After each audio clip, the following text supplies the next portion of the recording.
Hi. That wasn't worth it. That wasn't worth having to take the extra couple seconds to pause the thing, mute my speakers, and close all that. Hi, everyone. It's been a while. How's everyone doing? I see a Partly, and said Partly did a host. Oh my god. I need to actually change a thing on my layout. I can't see my Streamlabs events, which is a problem. Everything's an issue. Everything's an issue. I am it has been too damn long.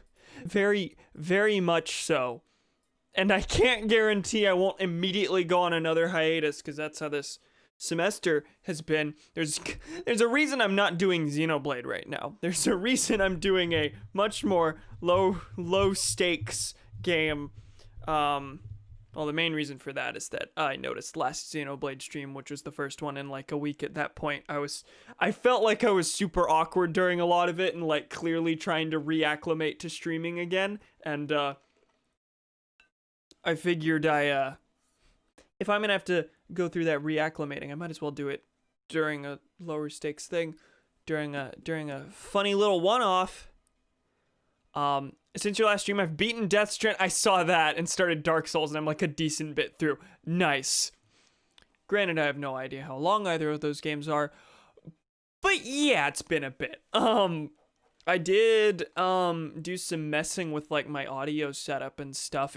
Since my last stream, I've technically done voice acting for a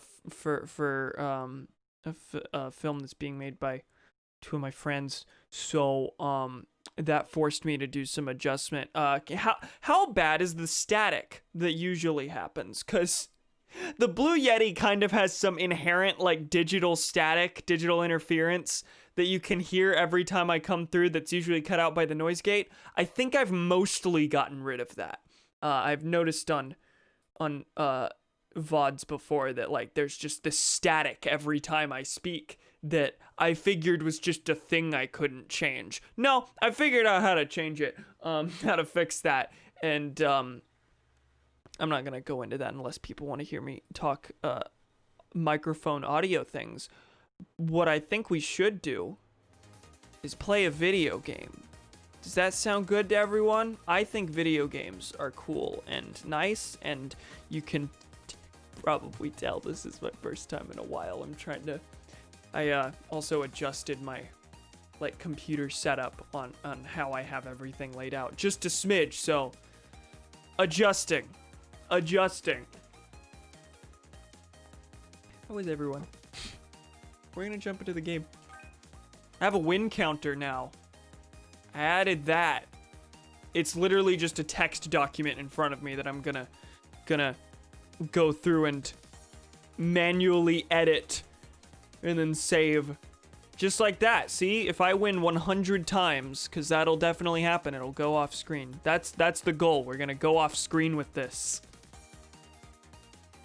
Yeah, I know there are better counter sort of things. Did you know you can pick levels you haven't unlocked?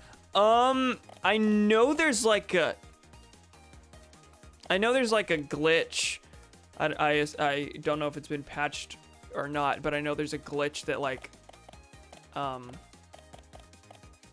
maybe that's what you're referring to. I don't remember if it unlocked everything instantly or just let you pick from everything. Press a direction and A at the same time. At what point? I'm not gonna try it here, but Cam, what's your punk rock band? Mine is Trans Wolf Pussified Liberal. I'm gonna have to give that one a think. Hi, Thomas. Has to be from a level you've already unlocked. Okay. So like if I'm sitting on A3 on 8-3, I hit A and a direction at the same time and like go to one that's above, below, or to the left or right of it. I don't know. I tried that briefly. I don't think I got the frame perfect input. Anyway, hi Thomas, how are you? It's been a good bit. It's been kind of sad. Not being able to stream has, like I've said this before, in the past several streams that have all been the first stream in a while, respectively, to each other, said pretty much every time, man, not being able to stream is sad, and it's very true. I like this, and I'm annoyed that I don't get to do it every evening anymore. I am thinking I might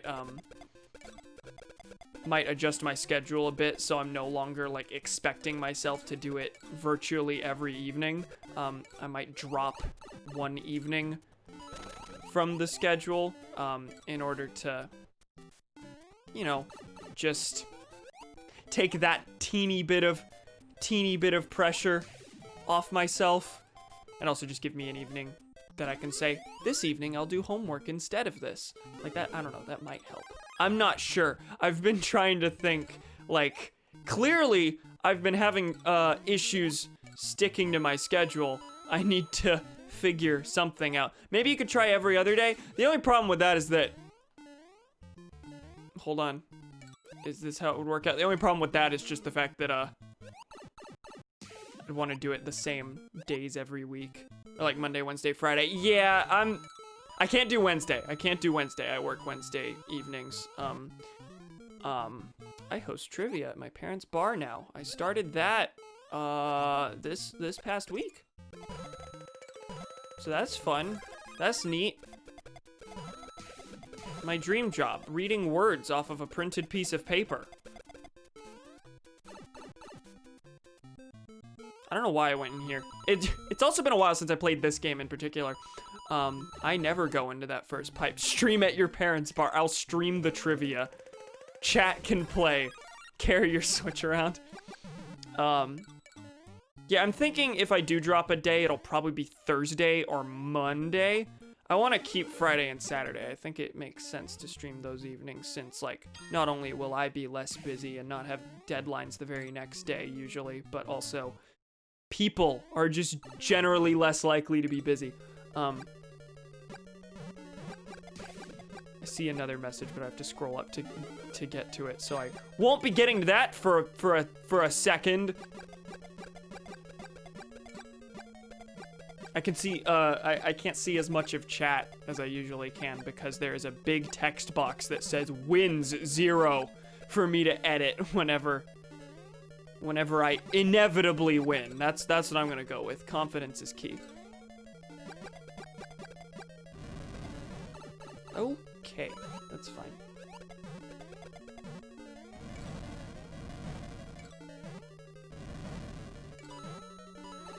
Okay, I forgot about all the invisible blocks. Yeah, it's been a second.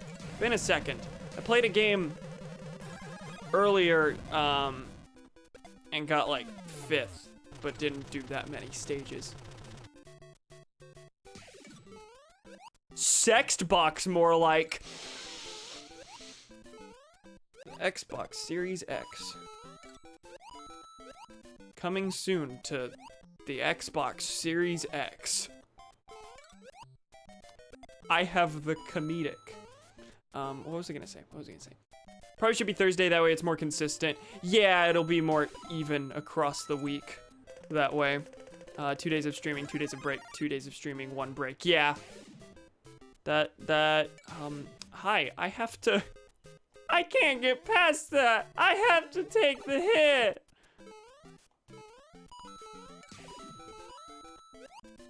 I don't know if I've ever actually been in a... Oh, wait, I'm fucked. Do you see this?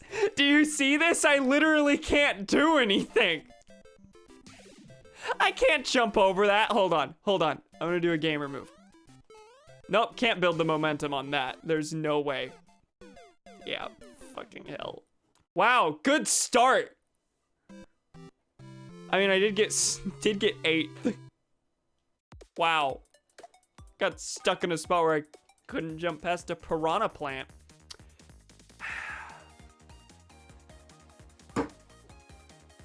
Video games. You know, that's not how I wanted things to start. It really isn't. Xbox 72. Xbox controllers coming soon to the Xbox. Context is that S-Woman sent me a message saying it was her punk rock band because an online friend of hers got a hate message on Tumblr saying, "Shut up, you trans wolf pussyfied liberal." Jesus Christ. Please don't feel an obligation to outside of what you want heart you. Oh no, it's 100% I want to stream. Like, if I felt, it's not like a constant stress on me. It's just kind of the annoyance that, like, I could be doing this, but I can't. Great background entertainment for shiny hunting in the Pokemon DLC. Welcome, David. You missed a game where I got fucked over because, I was tiny and there was a piranha plant on the platform in front of me that I couldn't jump over. So I just stood there for like 50 seconds like, what do I do? So, yeah, we're on game 2 of the night, and the first one went extremely poorly. How are you pals doing? There was a Pokemon DLC that just came out. What are people's thoughts on that? Not that I'm a Pokemon person, not in the slightest. I just know any new Pokemon thing people are gonna shriek about. Is it understandable? I don't know. I have no real context. Oh, this is only a 34-person game. Okay, we're targeting 4. Okay, good start. 5. Okay, pressure's on from the very beginning. But that's a good spot to be in if you're good at the game, which I was once upon a time. That first game did not exactly support this working theory.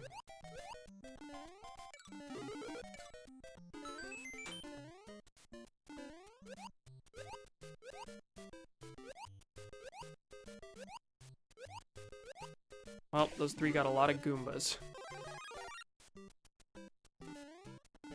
I was about to complain again about the fact that every time it starts on 1-1. I actually got a game, sometime in the past week that started on 1-3, and that happened once. Every single other game has started on 1-1. I thought, or I was told, and was one of my working theories, that if you chose a level at the start, it simply added it to the level pool. It didn't actually, it wasn't a vote for what level you would start on. That doesn't seem to necessarily be true. I don't know why the game would have started on 1-3. At 8:30, I'm gonna have a Discord debate, so that'll be a moment. Oh, epic. Let me know how that goes, I guess. Personally really like it. It's a lot meatier in content than the first DLC. Well, that's good. I heard, I don't know what said complaints were, but I think I did see a little bit of, well, at least it's better than the first one.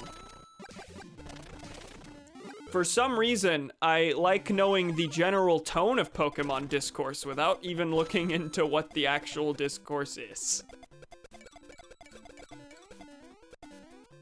All I know is, gee, people sure don't seem to be liking Pokemon these days. I was sure I was gonna take that hit. Give me this. Now let's see, will the Warp Zone be kind to me? Nope, nope, not at all. 2 of those I definitely don't want to go to. 1 of those I am begrudgingly going to. I'm never gonna go to 1-3 of my own volition. You cannot make me. There are no new enemies there to introduce to the pile. Last gen I played was like 3 or 4. The only gen I played was 4.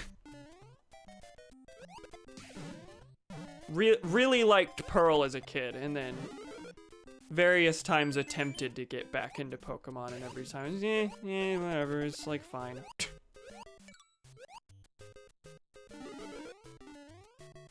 Pokemon Discourse is a trip. Whatever one had Lucario in it. Yeah, that was 4.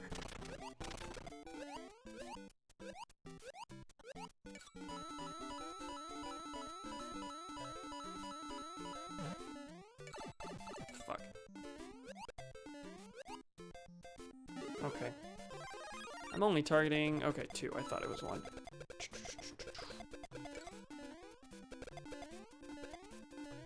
Have there been any major updates to Mario 35 since last stream? I have a feeling there have been, but I wouldn't be able to tell you what they are. I am noticing that, I'm getting a wider variety of levels lately, but I don't know if that's just, like, I expected to get a wider variety of levels, and so there's, like, confirmation bias there or whatever, but, it feels like I'm getting a wider variety of levels. Like, you saw I had 8-3 unlocked, which was very shocking to me, but I don't know if that's just because I, am higher level, and that's just, like, a natural occurrence there, or if they actually updated things.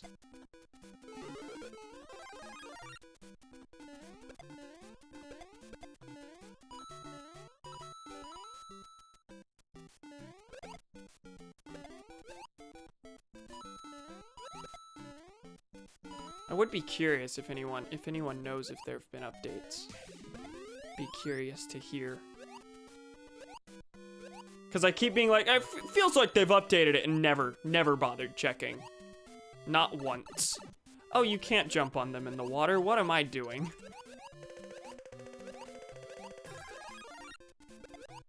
Take them.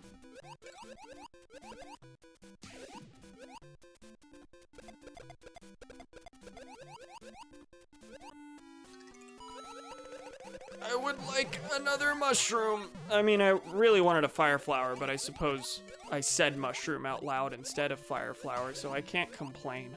It is quite literally what I asked for. I think the only things they update to this game is the specialized events that run from certain times. Yeah, that's probably true. Hi, that was bad and awful. I've streamed this game once before, and I thought I was pretty good at it. I won most of the games. This one's not going quite as hot. I did knock one person out, so that gave me a good supply of coins. So, you know, more survival to be had.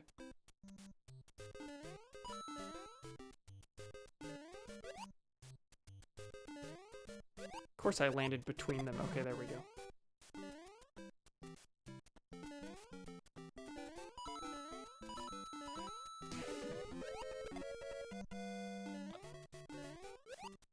Oh yeah, last time I think I died in 7th. Because if I hadn't died in 7th, I wouldn't have had the instinctive, oh god, I'm out of time at the jingle. Is a little, like, I get that it's the same basic mood. Like when you're low on time and there's 5 people left, like they're trying to get this like stressful epic mood across, and it fits both spots, but also at the oh god, did I miss the warp zone? Shit. At the same time, I do find it weird that they took the low time jingle and applied it to something completely different. So I feel like everyone has that instinctive, what, am I low on time? No, you're not, you're fine. I definitely did not intend to skip almost the entirety of this stage, but I'm going to the other warp zone, which in practice is basically just a flagpole in this game. You know, Cam, I would like 9-piece What a Donald chicken bites, but we can't all have what we want now, can't we? I would like 9-piece What a Donald chicken bites.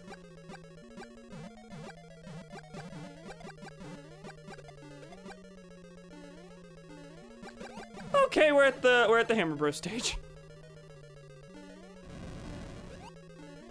Cheap's gonna jump out in a second. Yep. Hey, buddy. That was fine. Ooh. Donnie's horny. Hi, Donnie. Hi, horny. I'm Dad. Man. Horny man.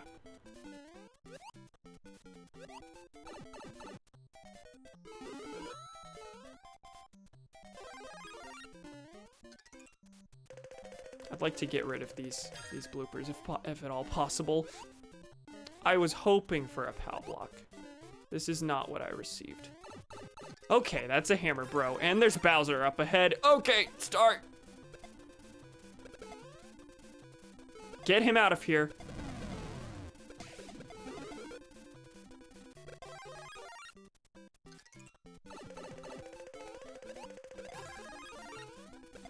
Okay, I don't think I'm gonna win this one.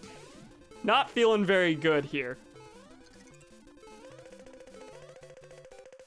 Please, okay, thank God. 3 more. We released a short film like 5 minutes ago. Nice, I saw Jake just sent me the link. Guess what, I can't watch for a second. Hey guys, Donnie and my pal Jake made a short film. My voice is in it. I play an air vent. The air vents. Multiple. I don't know why I went in here. I suppose it's a safe haven. And it's nice to have these coins. Thanks for helping on that. You're welcome. I like doing voice things. Did you know that? Have I made this clear?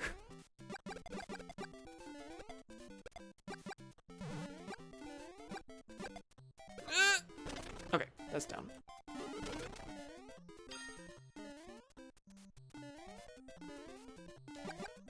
We've entered the just wait for the other person to die stage.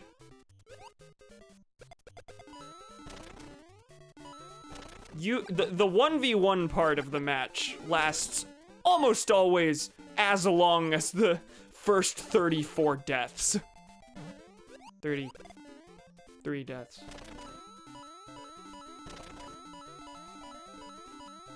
Can't place the fuck out of those vents. Everybody gangsta till the air vents start screaming.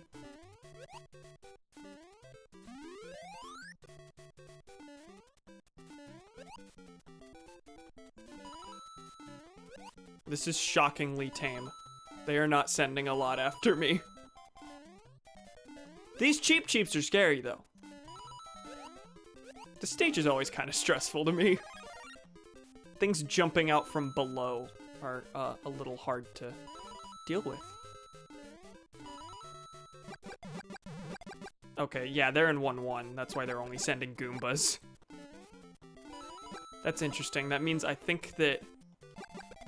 I don't know if I did it subconsciously, but that means that one of us skipped a bunch of the enemies in the pool and are now back to basically basics.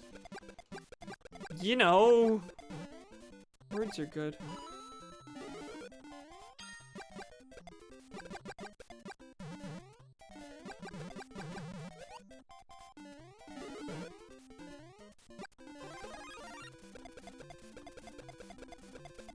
Okay, we need to get into a later level so we can start sending some more interesting enemies. I think there are Hammer Bros later here. That's a no. Might have been 3-3. Or 3-1 I'm thinking of.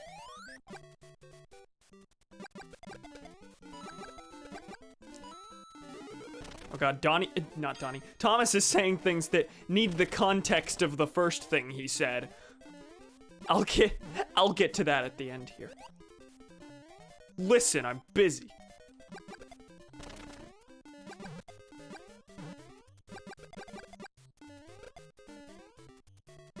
Okay, 3-1. Here are the Hammer Bros. Now this should get interesting. Hi. Please get down here. Thank you. Much appreciated.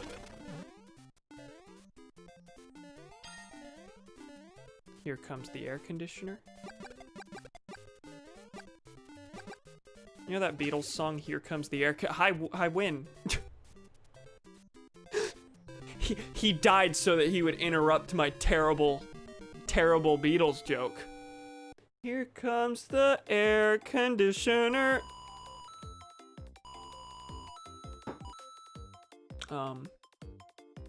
Said a total of 5 times if that tells you anything. Is this the 60-minute man thing from Discord? Cam, to answer your question earlier about why there were multiple 60-minute man videos. Okay, so for context, in Discord, in our personal Discord channel, Donnie and Thomas sent the video for 60 Minute Man by Billy Ward and the Dominoes, back and forth to each other 5 times. Donnie sent it as a joke at first because funny Fallout 4. And Donnie said he had another joke, and he just sent it again. And then later I said I had a good meme to show him, and I sent it again. That's giving me, sophomore year, junior year flashbacks? Hold on. Okay, Fallout 4 came out in 2015, but I don't remember when me and Donnie first, like, laughed a lot at 60 Minute Man. Like, we would just say lyrics from 60 Minute Man by Billy Ward and the Dominoes, and we would laugh. Funny. Funny. Anyway, I won. Aren't I cool at video games and also good at them? 60 minute. Thank you. Thank you, Donnie.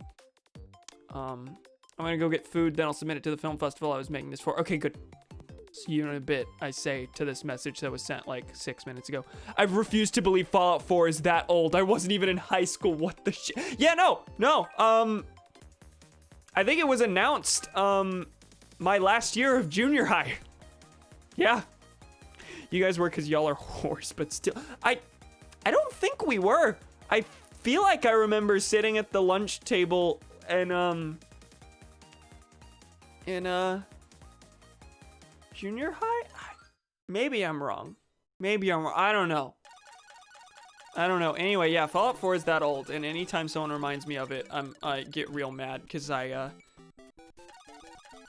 was wrongly very excited for it. Fallout 4 was actually announced the year I got into the Fallout franchise. This is sort of a weird trend with me where I will get into like one specific thing, be it a band or a TV show or whatever, and then something new in that franchise or series will be announced. Basically, I'm a good luck charm for franchises. If there's something that you want, something that hasn't released a new thing in a while that you like, you should get me into that franchise. That happened with what was it? So I got into A Perfect Circle and Tool, and within like a year or two of me getting into those bands, they released their first album in like 13 years each. Tool, it was the first album in 13 years. A Perfect Circle, it was their first album in 16, I think, something like that. I recently got into Phineas and Ferb again, and then they instantly announced the release date for the movie that just came out. That happened this summer. I feel like there has to be something else. F-Zero stream when?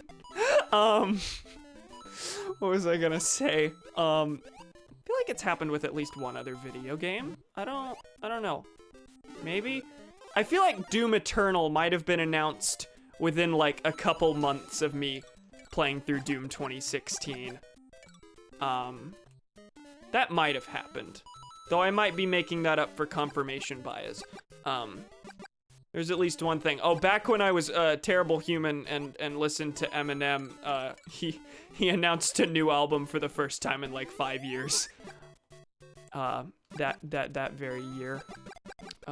Cam, I really want to see you stream F-Zero GX so I can see your reaction to the horrible cutscenes. I would like to play F-Zero GX. How much does F-Zero GX usually go for? I mean, it's a GameCube game, so it's inherently going to be way more expensive than I like spending on used games, but... Oh, he did, to satiate the desires of one Nick Beast. Oh yeah, I have streamed Punch-Out before. This has happened. Unfortunately, nothing came of that.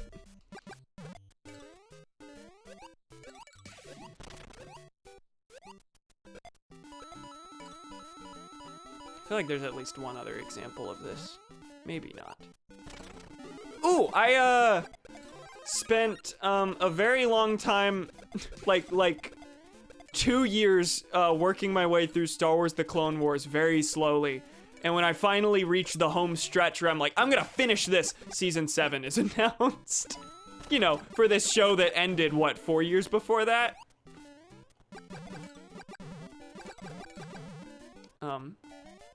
Really good game, so it probably costs even more. Costs less than I thought, but still a lot. Figures, give me a number. Stair Wars. Stairwares.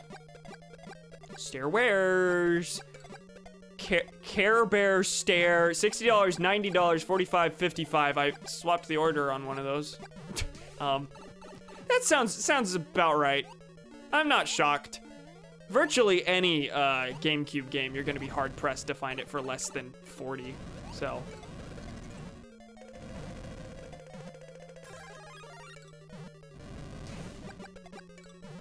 My uncle works at Nintendo and they said they've been sitting on a new Punch-Out, but they're just waiting for Cam to beat Mike Tyson first. I have to go play the NES one.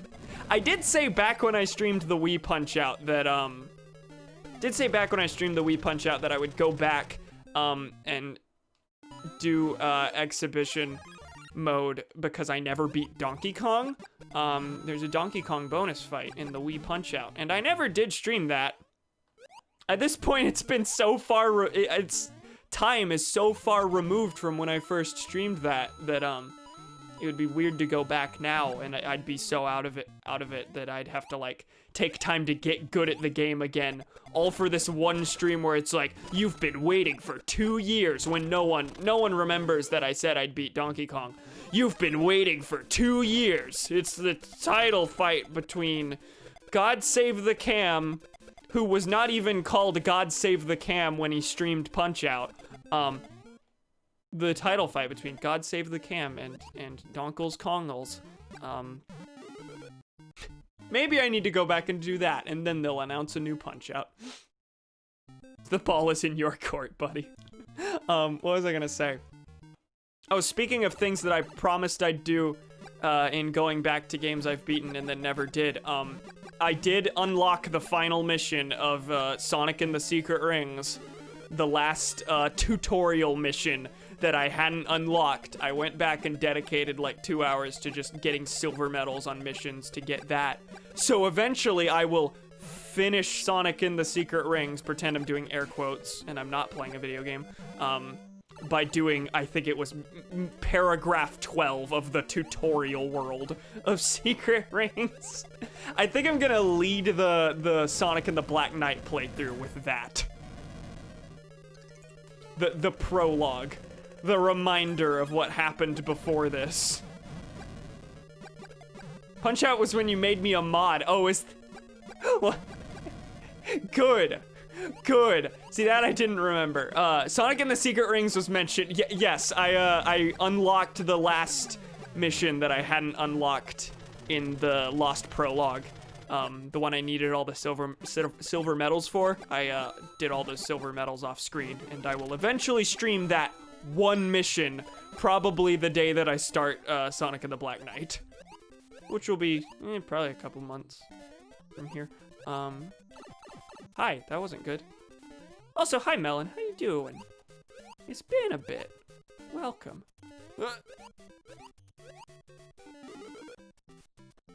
My headcanon is that you have opened the stream every so often, but refuse to chat until I mention Sonic and the Secret Rings. Been a bit, I've needed to sleep, but not anymore. Yeah, I also just haven't streamed in a hot minute, at least not with any regularity. School's been getting in the way, so it's not like you've missed much. I mean, I guess you've missed a bunch of Xenoblade Chronicles, but you know.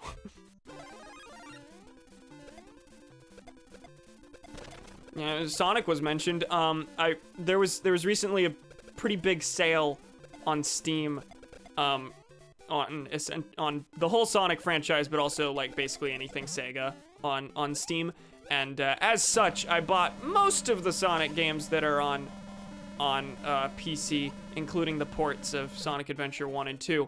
And so of course I immediately, even though I have beaten, I haven't beaten Adventure recently, but I did beat Adventure 2 like in the past 2 months, I immediately did another playthrough, and now I'm actually going for 100% for the first time. My favorite Sonic game, and it's my favorite Sonic game, and the one that I have the most fond, epic childhood memories with, and yet, never actually bothered to go for 100%. I just replayed the story over and over. So I'm 100%ing that, and it is equal parts real good and real frustrating. Hot take, the Sonic Adventure games are good, actually.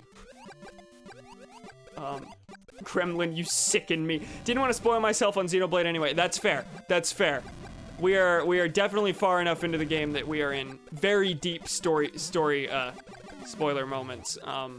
If anyone were to open the stream, they would probably immediately see a spoiler. But Sonic Adventures 2 times in the span of a month. I know you posted in the Discord your Sonic Adventure collection. What were the 2 purchases? Tax evasion. Is that what it's called when Thatcher evades a bombing attempt from the IRS? No, I think that already has a definition. I feel like tax evasion is already a thing. Why? Adventure DX on GameCube because I wanted to see how it looked. This is fair. Yeah, this is the first time I've owned the adventure games on PC, so I've never tried modding the games before, but modding Adventure 1 was fun. It also bothers me that the Adventure 1 HD port did not have widescreen, but the Adventure 2 port does. But there's a ton of widescreen mods for Adventure 1, and you can tell that. Oh, what was it? What was it? In the files, the border that they put around the game is just an image file that they overlay over the game. And this might not be true and might just be what it looks like because I've had my mods installed for a bit when I checked the files. But it looks like it does run in widescreen, but there's an image imposed over it of the bars. That might be wrong, but it's certainly what it looked like was the case. And if that's the case, gee willikers, why? I do have my doubts that that's actually the case, but this is not a good time. Okay, got Bowser out of there. I got one of the Hammer Bros. Let's get out. Okay. Taco Bell. Welcome back, Donnie. It's barely any different. They changed some camera angles. You talking about DX GameCube versus the HD port?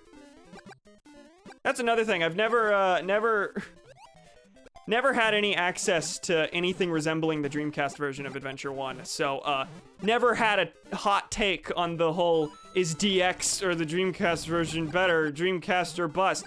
I still don't really have a take on that. Because it's been a long time since I played with the DX textures, but this recent playthrough I did with a Dreamcast conversion. I kept the DX models because those are like objectively better, but yeah, people argue over the textures, and this is my first time playing with Dreamcast textures. I mean, they looked neat. I mean, I'm not gonna say one looks better than the other just because I don't really care. But it was neat to play it in a way that looked a little different. Forgot Cambot could do that. Oh yeah, the chance. Yeah, I'm not feeling too great about this one. Mainly because my coins are not good. If I get hit here, then I don't have a way to recover.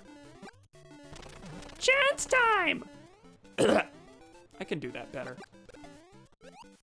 Also, I'm in 5-2. This is a first. Hi there.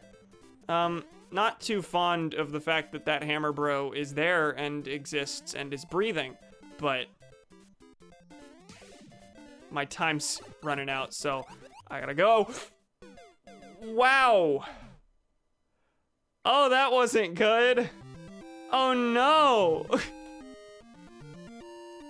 No.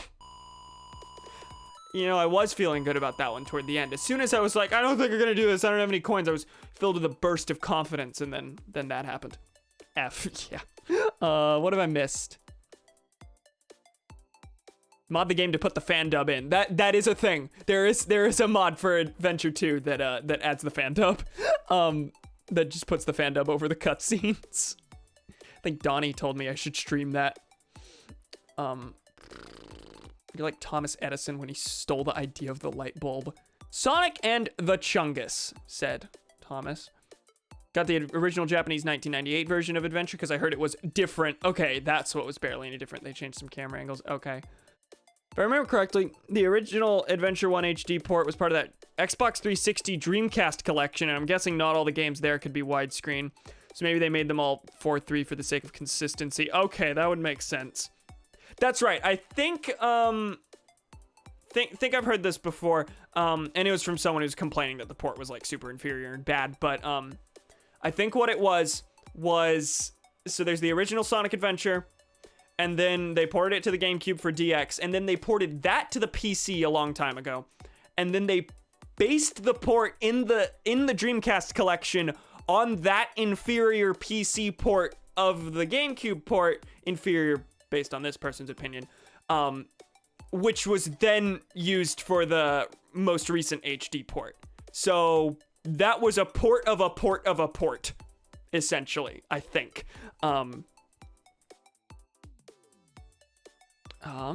Had the creator of that DX versus DC blog comparison write a 1,000-word essay to me in raw anger. Good? Cool? Yeah, this is a topic that people seem to be oddly heated about. And it's like, I don't give a shit. Like, I do think the Dreamcast textures had, like, deeper, more lush colors, and I preferred that, but I also wasn't paying much attention to the actual quality of the textures. I'm pretty sure the texture quality, mostly across the board, in the Dreamcast version is worse than the DX version. I like the lighting engine from the Dreamcast version more, but like, it's not like they, I mean, I guess if you were really attached to how the original looked, which I've never owned the original Sonic Adventure, so, you know, I don't have any attachment to that look, but, I mean, people act like they broke how the game looked, and yeah, it looks very different, but, yes, I did, and yes, you should. All the poll worker spots for, our, what was I gonna say? What am I reading? Are filled up, so I'm a bit mad about that. That is annoying. I'm sorry. I mean, at least that means, like, they aren't having a shortage. That's good. We're in 1-2? All right, that's the second time I haven't started in 1-1. First time, once I started in 1-3. So I guess the level choice at the start is in fact a vote. It's just that most people grab 1-1 and run. Quality and style. Honestly, not on either side. I lean a little toward DX, but I go like, sometimes DC looks better, sometimes DX looks better. Yeah, it looks better in quality and style. I don't have a take. I've played through the... I'm used to the GameCube port, so like I never had any, like I said, no attachment to the Dreamcast look. I will say, it was very nice to be able to play it with a bit of a different look, and I do think it looked a lot more vibrant on this playthrough. I do think the lighting is a lot better in the Dreamcast version. Hey, either way, I own all the versions now, so yay. One day I will. Yeah, I'm still kind of, I've said this before, I want to collect Sonic games, but I don't really have any justification for doing so, solely because I have no interest yet, at least, in any game released on any Sega system that isn't Sonic. Like, I'd be buying these systems just for Sonic. So, like, I'd buy the Dreamcast and only buy Sonic Adventure 1 and 2. Anyone ever played Rhythm Heaven for the DS? I have a cursed idea. I have not. I just slid off! 18th place. Don't ever look at chat, apparently. Wow.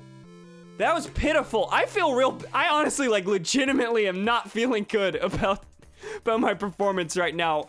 It'd be one thing if, like, I already wasn't very good at the game, but I've streamed this once before and I won most of the games in that stream. Sorry I killed you. It's your fault, Gremlin. Personally blame you. Original Dreamcast version is also 30 FPS with really frequent drops down to 20. Ugh. In terms of which I'd rather play, it's obvious DX. Okay. Yeah, didn't know that. Bought Sonic Gems Collection. That is the only GameCube Sonic I don't have yet. You should probably just go ahead and bite that bullet. Not as if, like, I don't think it's super expensive. I just haven't bothered to get around to grabbing that. Because for a second, I was like, man, I'm real close to owning all the Sonics for the Wii and the GameCube. Might as well finish that. All I have left are Gems Collection and Sonic Riders Zero Gravity, but last time I talked about this, those were still the 2 games I was missing. Like, been a long time since I, like, noticed that and was like, I'm gonna finish the collection now, and then just didn't finish the collection. Biggest stride I made toward that was that I own Black Knight now. Which I really bought for the sake of streaming it, but you know, Riders Zero Gravity is also in that same boat. I streamed Sonic Riders, and will likely, for the sake of spacing things out, probably stream Zero Gravity before I stream Black Knight. And then I have to complete the trilogy and stream Free Riders. That's not a promise. Not just because the game I hear is bad and virtually unplayable because of the Kinect controls. I would have to get an Xbox and a Kinect.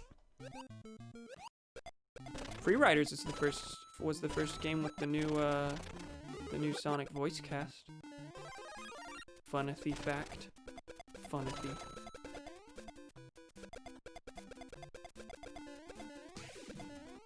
Oh god, I scrolled up in chat, which means chat is paused on that one spot for me, and I have to actively fix that.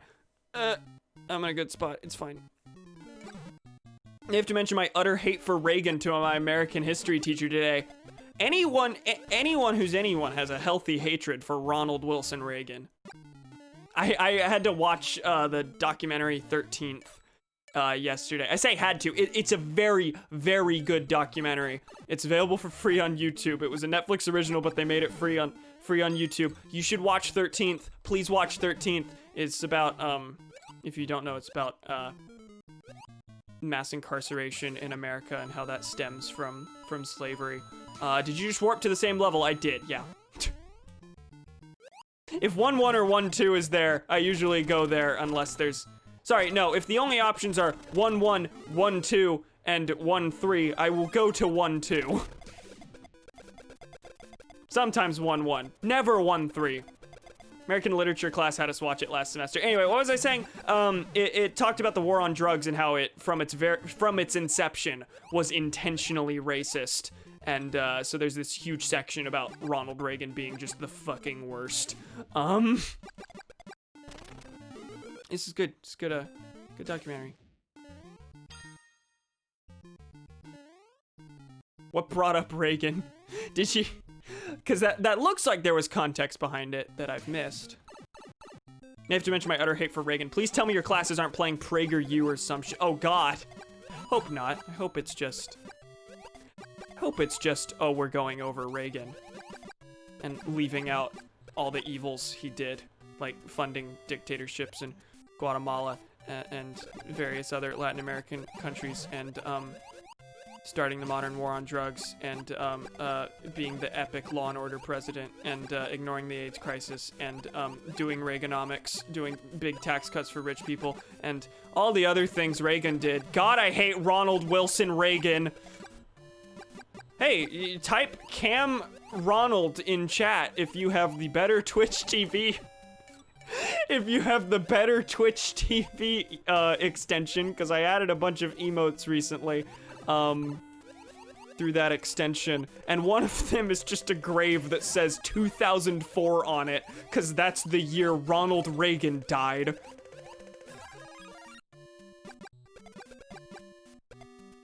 Gremlin did not just bring up Reagan out of nowhere just to bring up Reagan. We have brought up Reagan multiple times. Cam Ronald. Okay, it's lowercase Cam and then Ronald capitalized. Like it's an emote code. Yeah, the way all the emotes are is the second word is always capitalized. There you go, Gremlin. There is a list somewhere. I'll have to figure out how to get you access to it. It's just like, I specifically did it to be just like normal Twitch emotes. Normal Twitch emotes are generally, the first is all capitalized. The second one is, the start is capitalized on the second one. Couldn't see it. Do I need the extension? You didn't type it right. It shouldn't be all caps. Should be, but also, yes, Gremlin did type it. So yes, you need the extension to see it. Anyway, Ronald Reagan died in 2004, and that's a good thing. And I'm allowed to say that because he's already dead. That's not against TOS. It's probably against TOS. Listen, I'm allowed to celebrate the deaths of presidents specifically. That is okay. Install these both and have a good time. Will Franker Faces also show you the BTTV ones? Because I used BTTV for my emotes. None of us are gonna narc on you for celebrate. I mean, I'm sure. I know you won't. Cool, thanks for that mushroom video game. Really appreciate that. Didn't want anything else. Very afraid of this hammer, bro. Yes, I'm spending my last fuck you game. Okay, I'm out of it.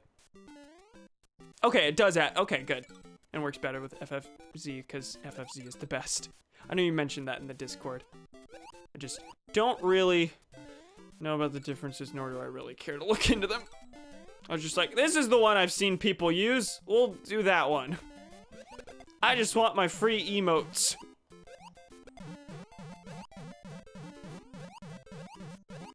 Now remembering your fucking top 10 Mitt Romney funny moments and how funny it was.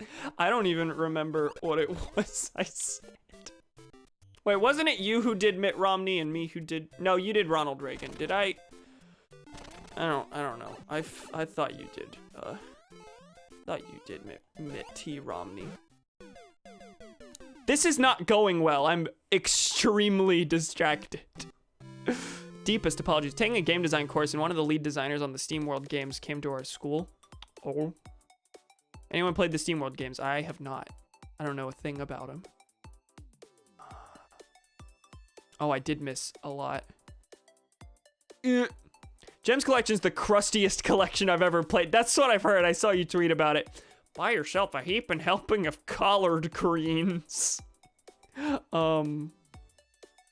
Kenji plays various non-Sonic characters in Zero Gravity. I assume so because you can in Riders. In the first Riders, you can play as Ai and Ulala. There might be one more. Maybe Amigo from Samba de Amigo.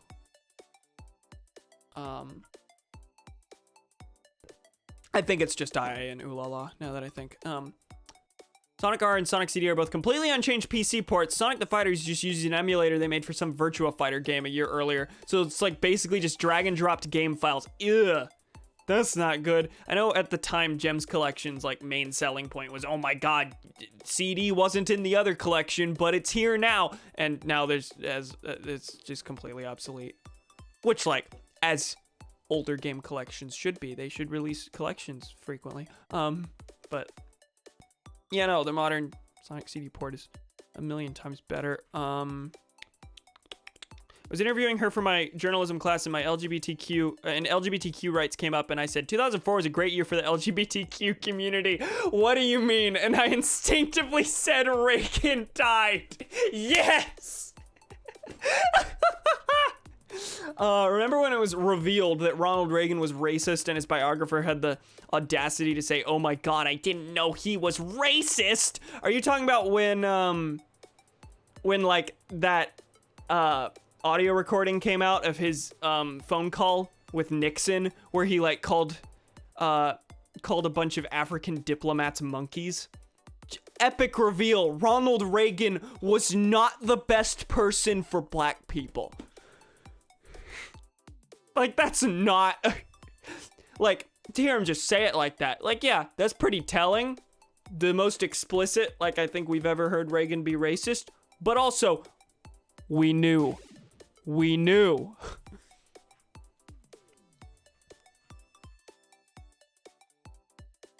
In our state, you're legally prohibited from using the likeness of a person for commercial purpose unless they've been dead for over 50 years and you have permission from their estate.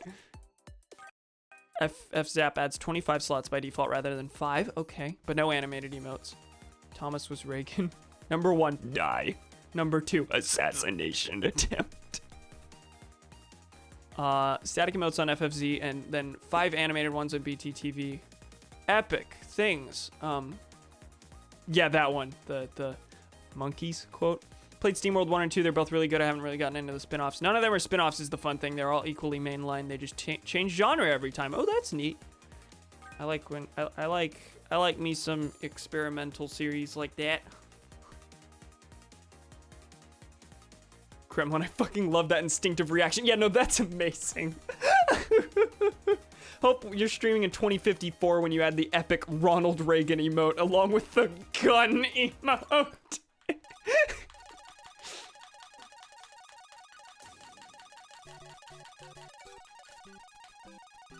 There's a Twitch like squirt gun emote, right? I don't think there's any like actual firearm ones, but would a legit firearm emote be against TOS? Have a feeling. Senator came to our school, said in his talks, one of his company mottos they have is, "We make games you love in genres you dislike." It's a good motto. Sounds like a neat approach. Hate the move to squirt gun emoji. Absolute cowards.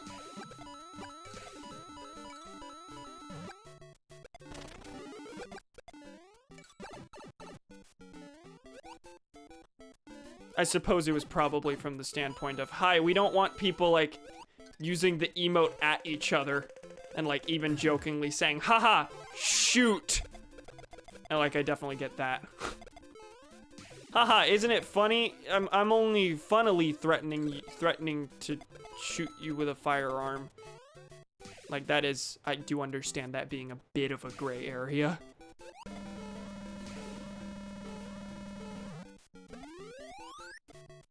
I don't give a shit about your liberal moralizing. Socialist Gun Association for life if I was in America. What was I gonna say?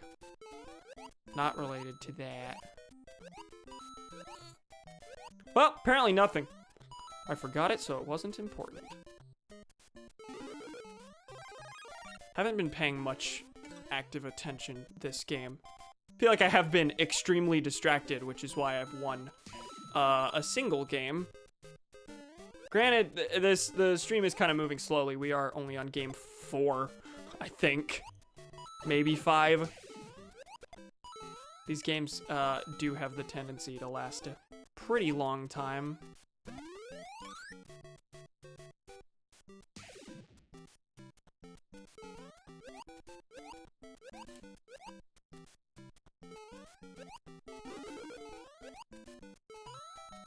Joe doing Danene.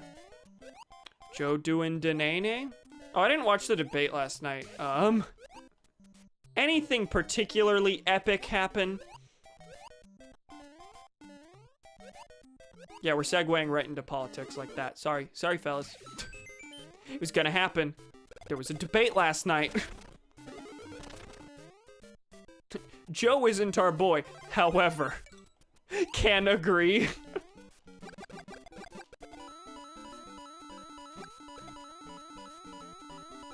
What's the tower defense one called? Biden had some good lines. I would hope so. Wait, Cam. Wait, we're segueing after talking about how much we love the fact that Ronald Reagan is dead. That's true. But we were talking distant politics. I typed, yeah, you typed out segue.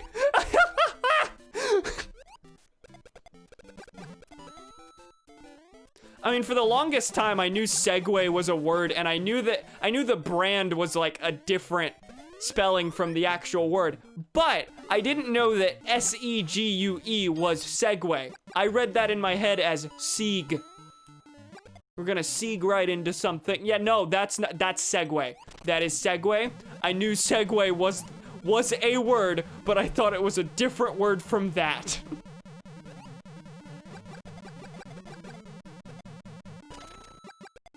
So there's embarrassing grammatical cam moments number 2.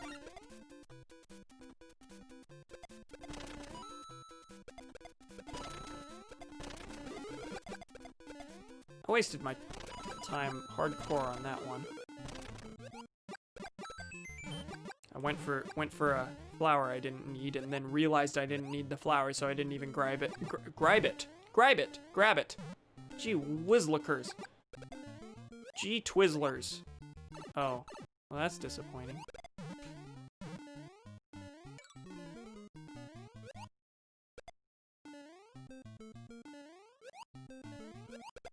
I would like this, yes. Okay, cool, fine. Or I'll pass by it. I've known that's a possibility, but I think it's only happened to me once.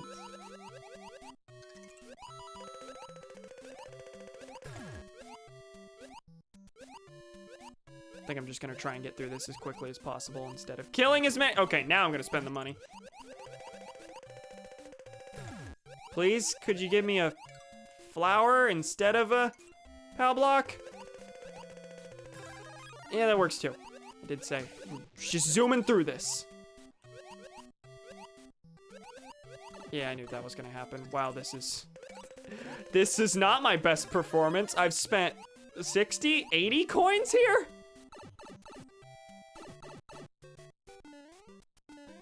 Oh boy, cheap time. Well, that's not a very good spot. You can get over that. Will I? Yes.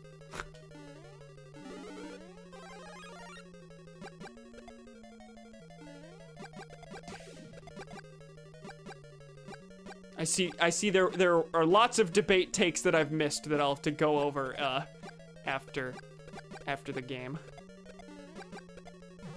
Can't worry too much about them because that's what got me killed last time. Wow. Last, like, 2 games. Jeez. Can't even acknowledge the fact that things have gone poorly without being distracted by the... Wow, you can tell it's been a second since I had to talk over video games as I played them. Wow. Ah! Oh, okay, this is gonna kill me. Nope. Okay, we're good. Now I have to get through Bowser. Which isn't that hard on 1-4, but actually... There we go. Now we're good. Well, on that. I still have no coins and need things.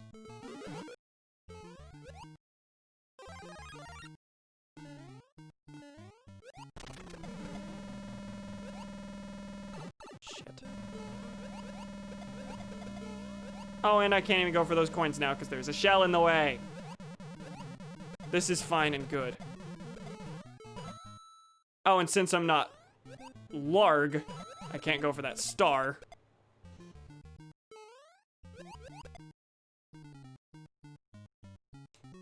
This is the most actually Mario-like this has been.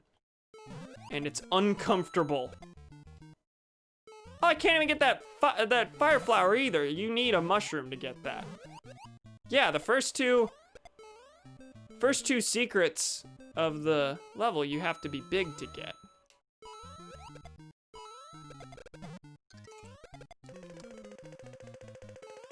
Which I guess means the only possible way you could get a mushroom from that block earlier that normally has a fire flower is if you revealed it with your jump, got hit, and then hit it while you were small.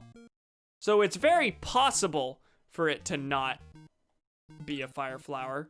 It's just, you know, circumstances are very specific. Yeah, knew that would happen. Please don't follow me. Oh no. Listen, there's a mushroom right here. I just want survival. Thank you.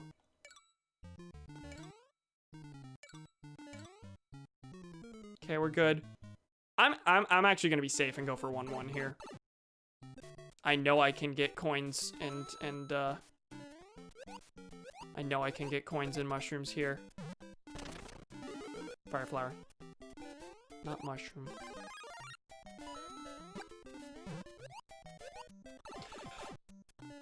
But can I keep it? In the simplest scenario you can possibly be given in this game, can I keep my mushroom or not? Seems to be no.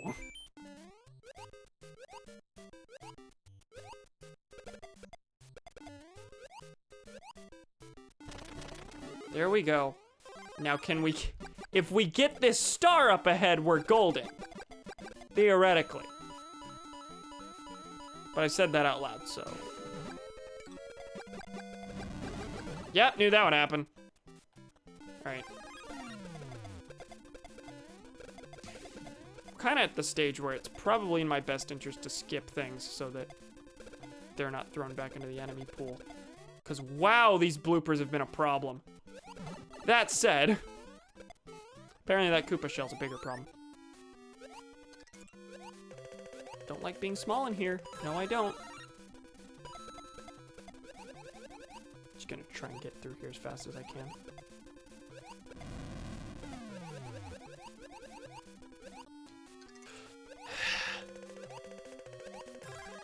Okay. How soon will I lose it? Focus is on survival here, not killing. Defense, not offense. Yeah, it's bad. I'm gonna get hit here too. Nope, managed that little jump over the piranha plant. Okay, we live to fight another day. No coins still. Everyone else has all the coins in the world though. See the icons over them? Yeah, the 5 coins means they've got a lot more than 5 coins. Still don't know how much 1 coin on that on the icons actually equates to.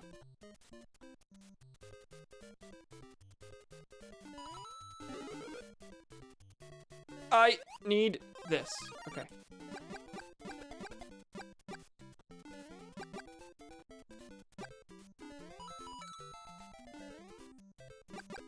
Of course.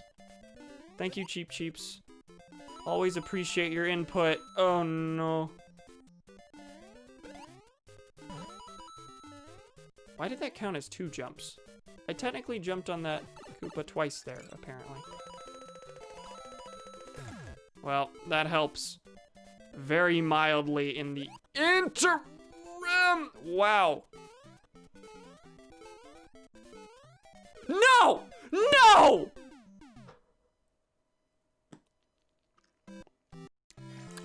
Let me just bonk my forehead on a Cheap Cheep before hitting the goalpost.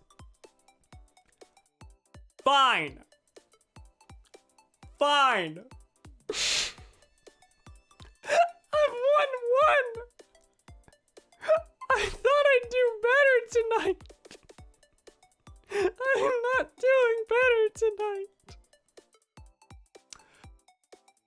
I will read your debate takes now. Get cock blocked. I'm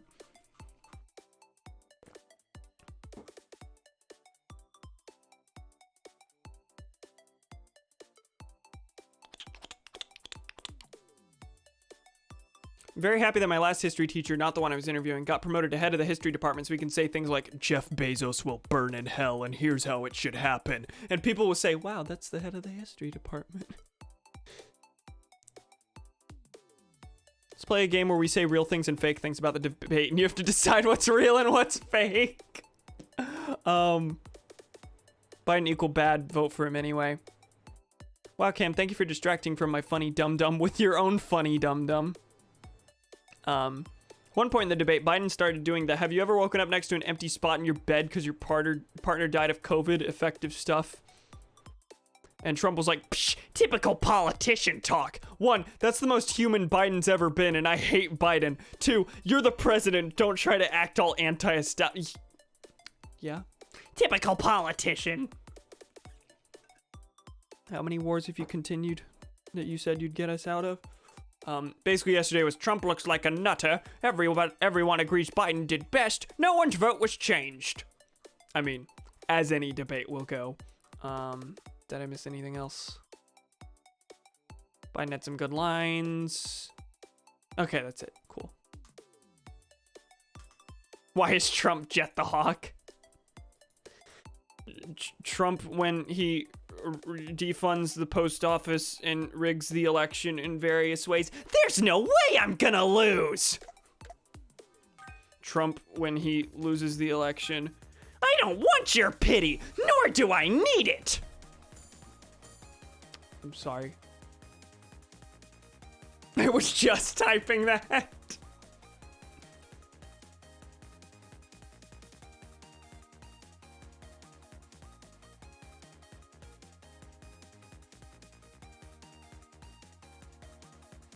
So you're supposed to be the less bad politician alive? Trump win. When?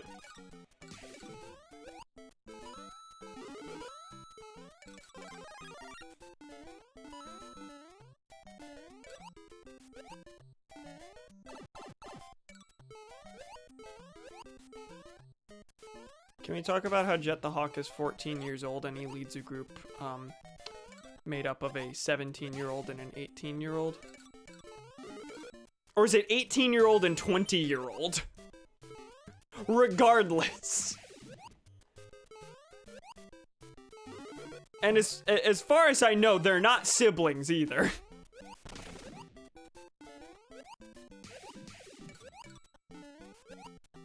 Thought Storm was 19. That might be it. I just know he is adult.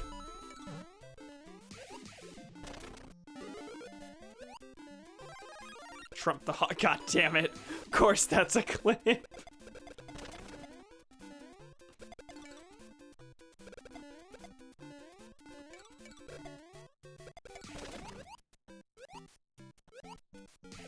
More like Warhawk. Ah! Yowza! Yowza! I don't know what that voice was.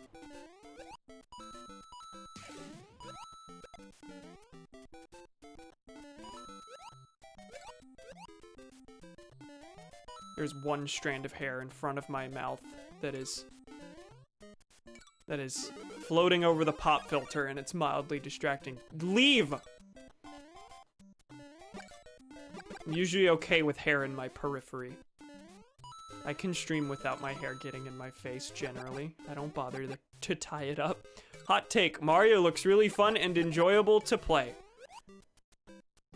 Says who? I'm actually miserable right now. Bobby pin. Bobby pin. Pin your hair. No. No.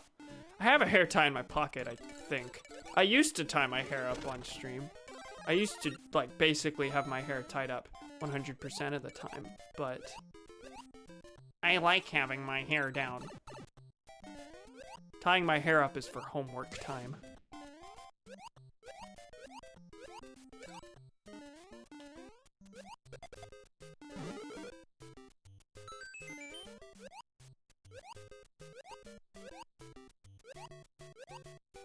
Am I on 4? I'm on 5 now!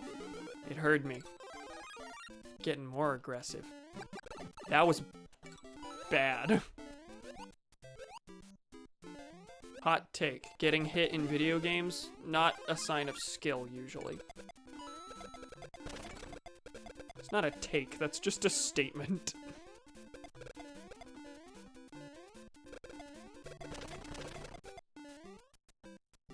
Get in here. Okay, now we're on 3. Now we're on 4 again. That one can't decide whether they want to attack me or not.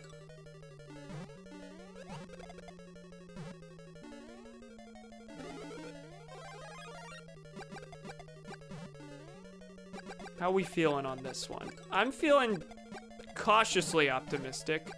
Don't want to say I'm feeling good yet because this stream has not. I haven't been on my A game this stream. I'll say that much. Okay, we're on 5 again. Whoa. 5 again. Okay, it's just shifting between different sets of 5. It looks like. I'm on a bunch of people, but none of them will die. Haven't gotten a KO of my own yet. That was bad. There we go. 2 Bowsers into the fray, I think.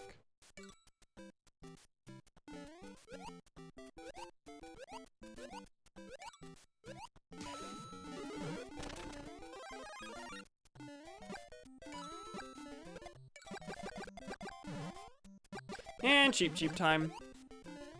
My favorite. That's why it's my favorite. Good. Fine.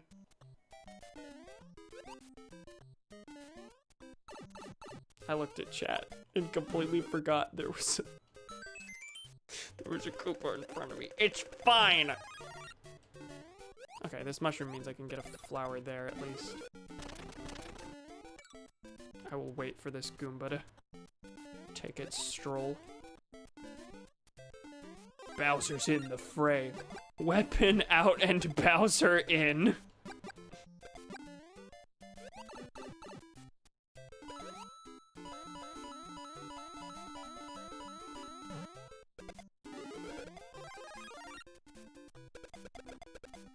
When you are Bowser. Raw.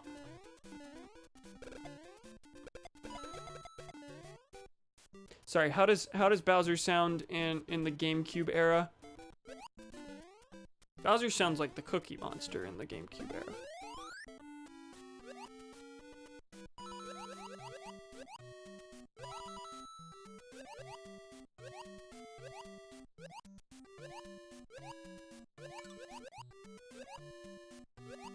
Bowser in the GameCube era. Junior, I've got something I'd like to tell you about your mama. That was bad. That was bad. That was bad, but not the specific kind of— What?!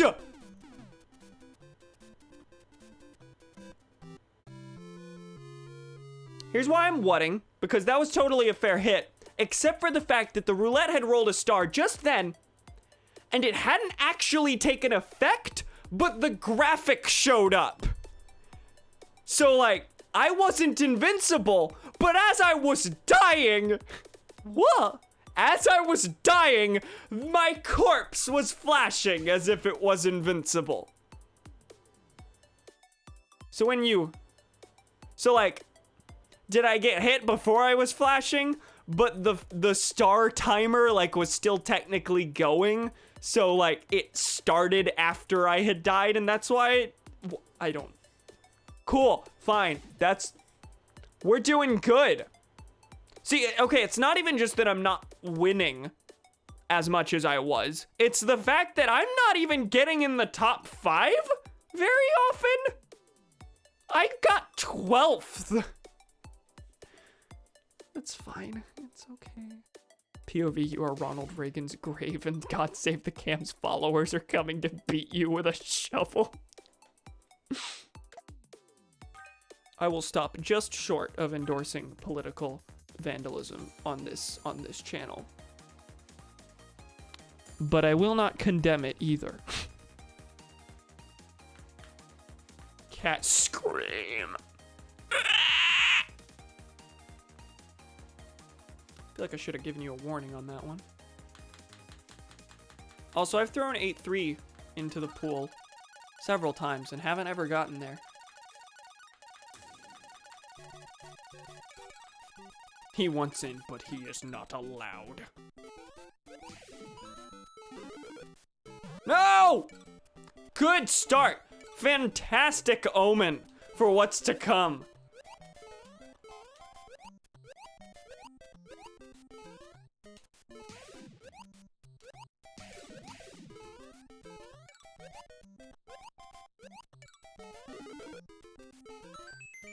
Not gonna roll that just yet.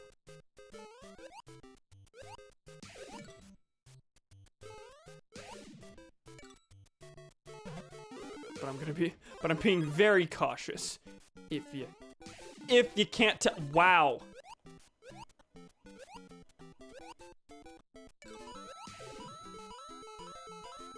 What's going on?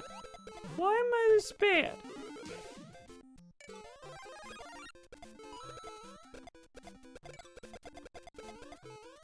Really hoping it's 1-2 next. Really need an easy mushroom right about now.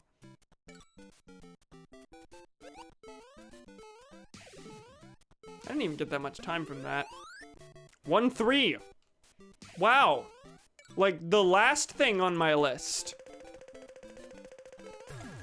There are far worse stages than 1-3. I just specifically, like, you know, we do 1-1 so often.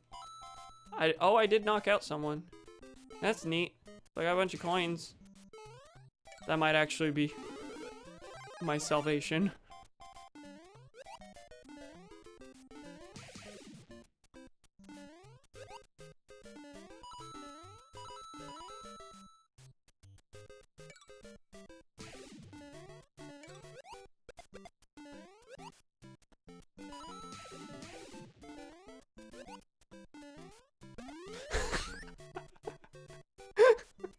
I can't read all of that, but oh my god. Okay, that's still only just the 3. It's just 2 of them running through a, running with a star at the same time. So yeah, a billion things just got sent toward me, but that's fine. They get to have it back.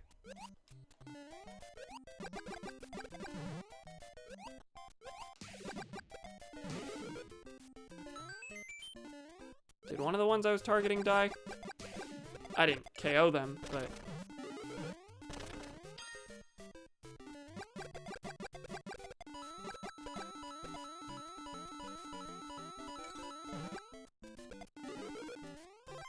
Alright.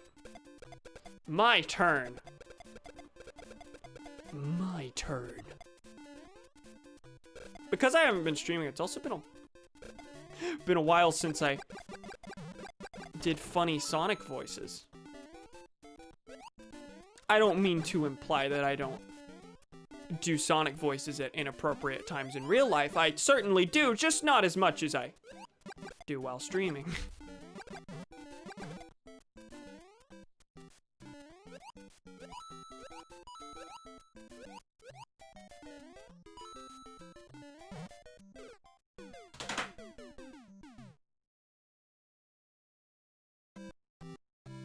I have no words for that one. That's completely on me. I do not know what happened there. I don't. The mods are also not going to outright endorse political vandalism, and to show how much we care about this, we're going to tell you to not go to the Ronald Reagan Presidential Library at 40 Presidential Drive, Simi Valley, California, 93065 to find the vault where he is interred. Oh. Yeah, that didn't... I had high hopes for that one. Gotta say. Can we just acknowledge the distance between my level and everyone else, and yet I've leveled up so little here that and yet I've won so little here, performed so poorly here that I think I've gotten 1 level up all stream in this hour and a half of play. Why do they call it oven when you in the cold food of out hot eat the food? Couldn't do Shadow again. Had to mix it up a bit.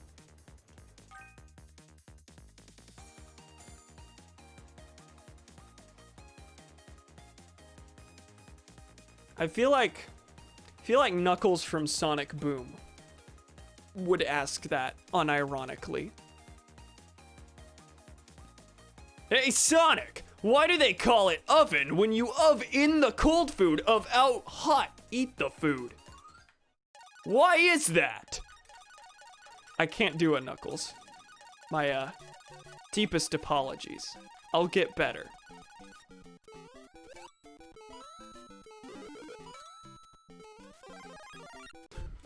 One day I'll improve my voice acting. This is a threat. Why do they call it platinum platypus when the platypus control record stuck hands table can't stop.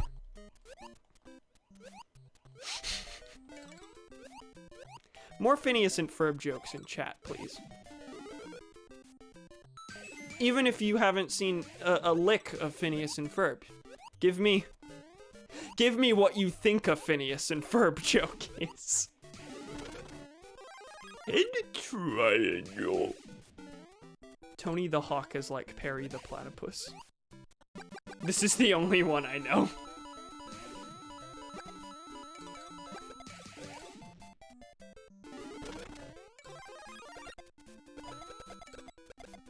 I have not watched the show. Solid.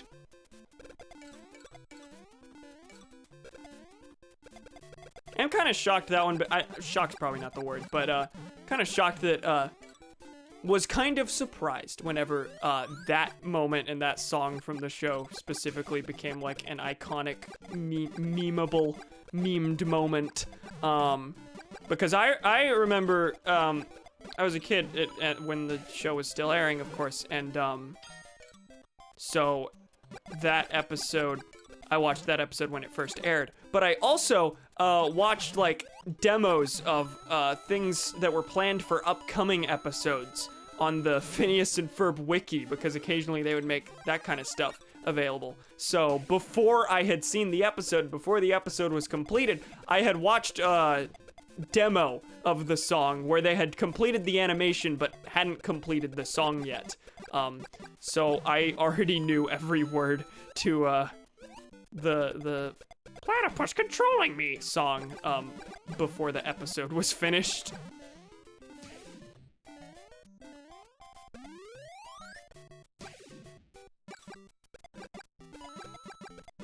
Man, oh, a man named Tony with a skateboard. Tony Hawk! Head triangle and head rectangle have pet animal platypus who is secret spy who fight trans man. Now where did that part come from? Actually, no. Yeah, I know where that came from. There's the fact that his parents forced him to wear dresses as a child. Yeah, that was a meme that was going around for a hot second. Is Jet the Hawk supposed to be Tony the Hawk? I've had that thought before. I'm curious if that was an intentional thing. If they legitimately were like, okay, Sonic needs a rival for our skateboarding game. What if we make him a hawk and it'll be really funny? But I have no clue, no idea if there's any documentation or interview pointing to that being an intentional coincidence. Well, if it's intentional, it's not a coincidence.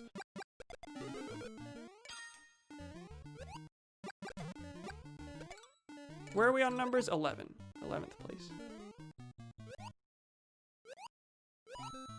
So we're doing one better than last time. And I'd say, judging from coins and where we are currently, we're in a much better position than last time. I say that, last time I didn't die out of, like, being put in a bad position that was hard to get out of or anything. I died because I made one wrong jump. Didn't hold right for far enough at a point in 1-3. That's what happened. That is all that happened. This game not have Ice Flower? It did not. Ice Flower didn't exist until... Actually, Galaxy was the first game with an Ice Flower.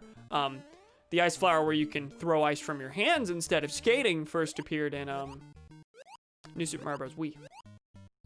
Yeah, this only had Fire Flower and Star and Mushroom.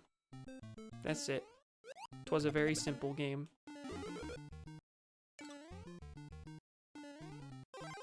Fuck your god. No, fuck your god, Cambot says. Well, this is a bad lineup. We'll go for 1-2 again. In the hopes that the lineup on the next warp zone will be marginally better. Cambot is a creature of faith. I have a good amount of coins. So that's nice. Maybe I'll do decently.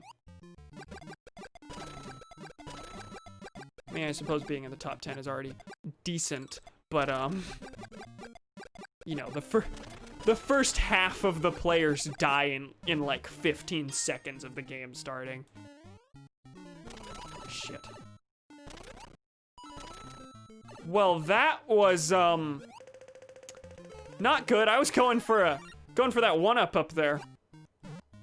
It's fine. We're still in a decent enough position. 127 coins is nothing to sneeze at.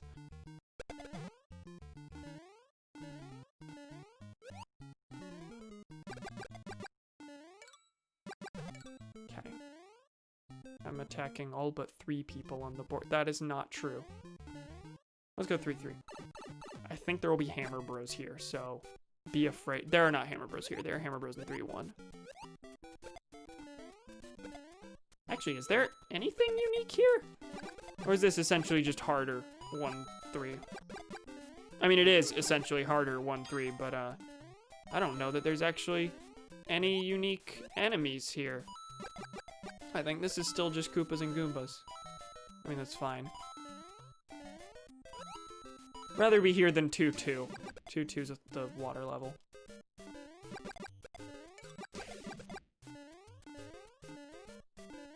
Hello, the Cheep Cheeps, every time! I didn't have that much of a problem with them the first stream, but they're like the primary bane of my existence on this one. I'm just gonna kind of get out of here. I could spend money. I'm going to spend money now. Don't allude to spending money, they'll make you do it.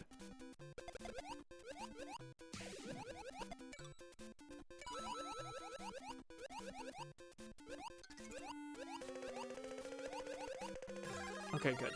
That's a much better position. There we go.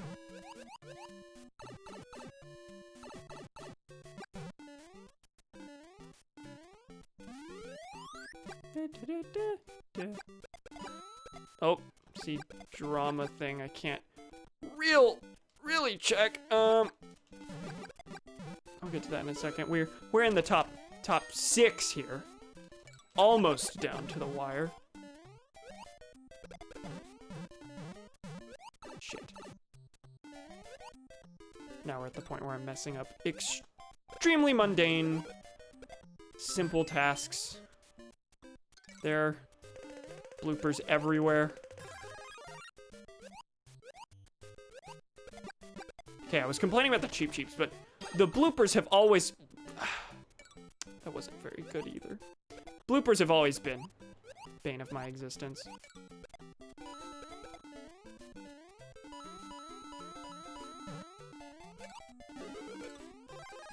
Okay.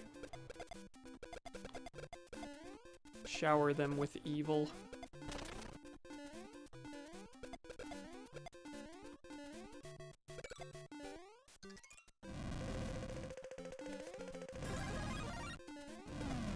Did I just send 4 Bowsers? 3 Bowsers. Oh, Jesus. That's not good. Can't really even adjust the pop filter. It's fine. Shh. We've got so many coming up.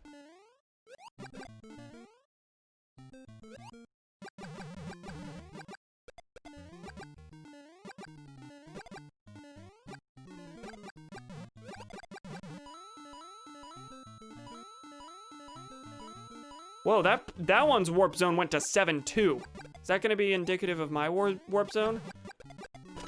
I would love to go to 7-2. I have no idea what's in 7-2. I just want to go somewhere new. Granted, with my track record, maybe I should... With my track record on this stream specifically, maybe I should not be challenging myself intentionally. Should instead play the survival game. I don't know. Like not doing that.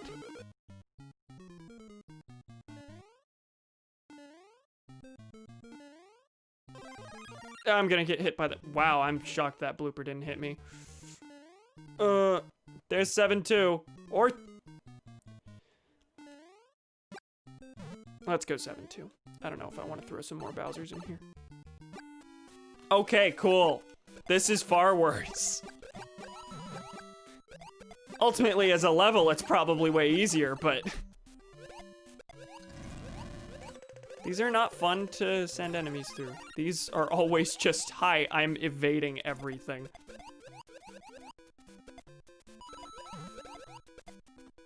And I'm only adding on to the pile of the enemies I despise. That was bad. Really bonked my head off the thing on that one. Okay. That is a hammer bro underwater. I'm going to kill the underwater. I am not going to kill the underwater hammer bro. Oh my god. Okay. Need a thing. Just anything. Also, we've been stuck on 6 for so long. I'm gonna spend the money here. Not good. We're nearly out. I can only spend 1 more. And I'm gonna do it. Please have, thank you. Please, please, please, please.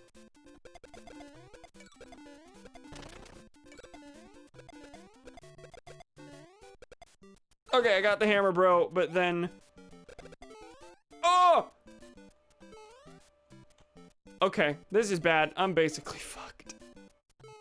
We got a blooper, another blooper, and a hammer bro in the mix. 2 hammer bros. And what killed me was the paratroopa.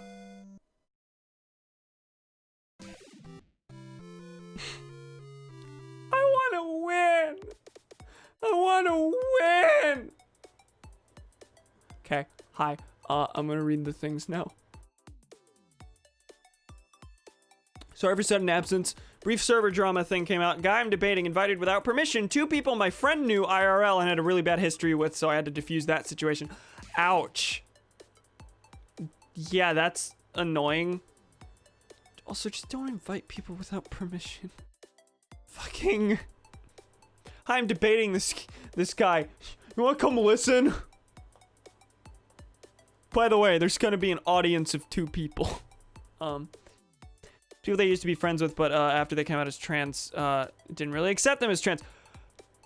Cool. Or their partner, at least. They aren't angry at me, but I still feel like I could have prevented it. They're gone now, they being the bad people, but yeah, that's annoying. Why did the person you debate attack one of your friends instead of you? Not that it's any of my business. Wasn't the person I'm debating. People from the political server, person I'm debating and I share. I don't think they know anything about it. Okay, so I was wrong. I'm debating this guy. I want to come listen. That's cool. All I know is that my friend's partner, who's also a close friend of mine, really hates them because of bad experiences with them after coming out as trans. So that makes me feel angry and also sad because it freaked my friend out. Yeah, understandable. That's frustrating and stressful. Glad it was diffused at least. That is something.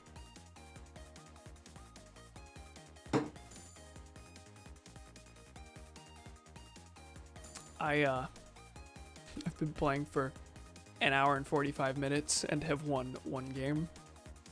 That's fine. I see something crawling on the wall.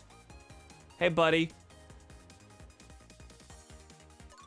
No video game, listen. Listen. This is more important. Hi there.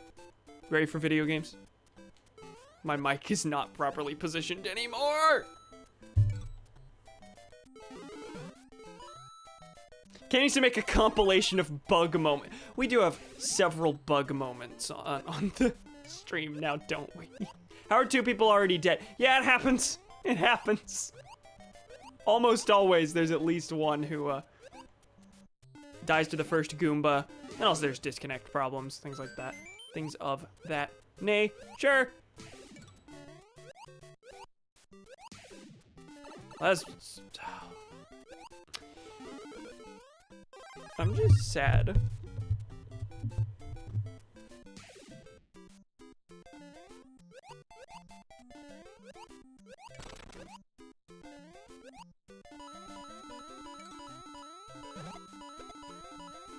It's a real Unga bunga moment. I'm a bug!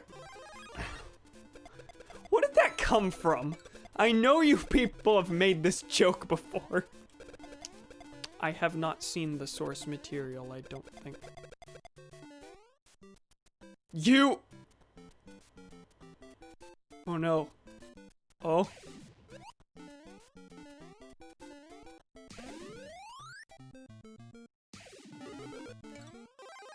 You! It came from- wait.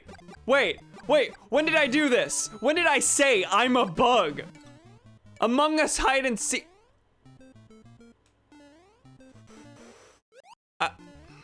Why don't I even been a while. I don't even remember what I said, where it come from. You said, I'm a bug in the Louis Armstrong. Good! Great! I'm...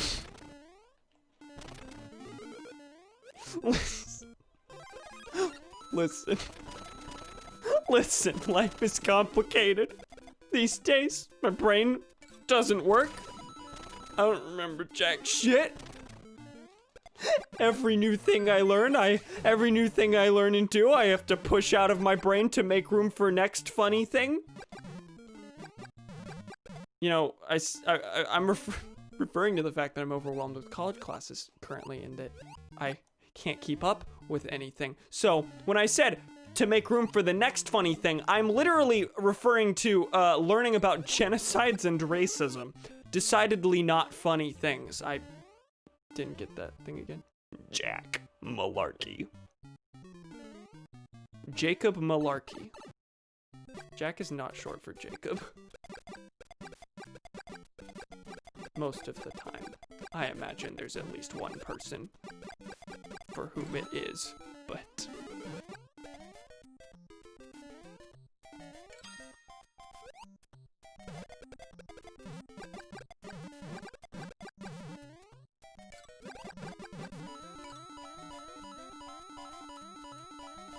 Is this one up top a flower? It's a star! That's a good set of... blocks there. I appreciate that one.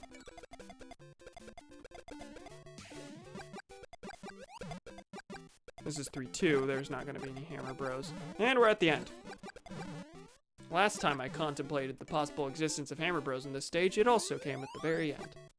2-3. Cheap, cheap land. Cameron's unhappiness personified. Personified. No, I think that would just be me. Well, that was a good sequence of events. Oh, please, okay. Every time I transform in midair, I'm afraid that it's gonna cut my jump arc off. Like, even if I keep holding A, it'll just drop me.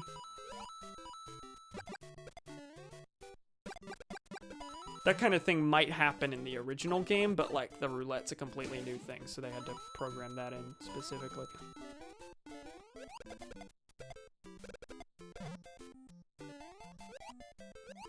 Whoa, I definitely should have been hit by that piranha plant there.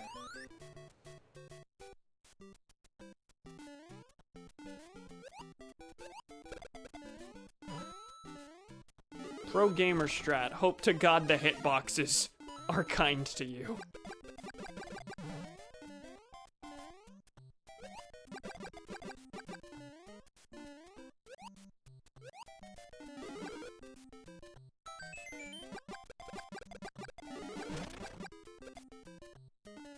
I don't need to go after this. I have enough time.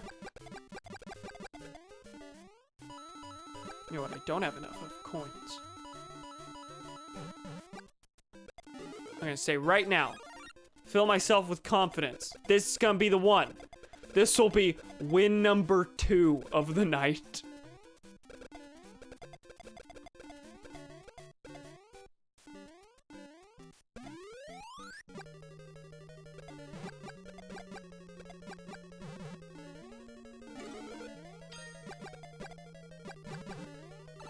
Okay, 6-4 is an edit of 1-4, it looks like.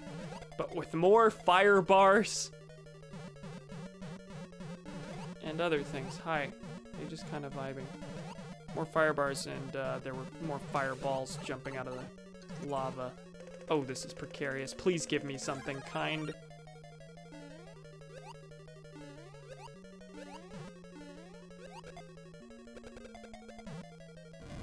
Does it retain the invisible blocks? Yeah, it does. I think they're even lower.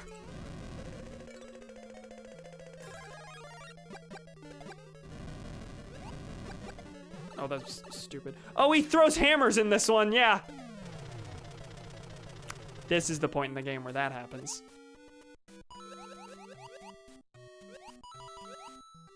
Oh boy, yeah, I think that'll be the first time I see a Bowser in the fray that is a Hammer Bowser. Now Hammer Bowser's in rotate. Yup. I don't think I've seen that. I know it showed him spawning just up ahead. Did I get rid of him somehow? I don't think I got a POW block or anything. Certainly didn't consciously kill Bowser. Sorry, officer, I was not of sound mind when I did it. You wouldn't be explaining that to the cop, you'd be explaining that to the judge.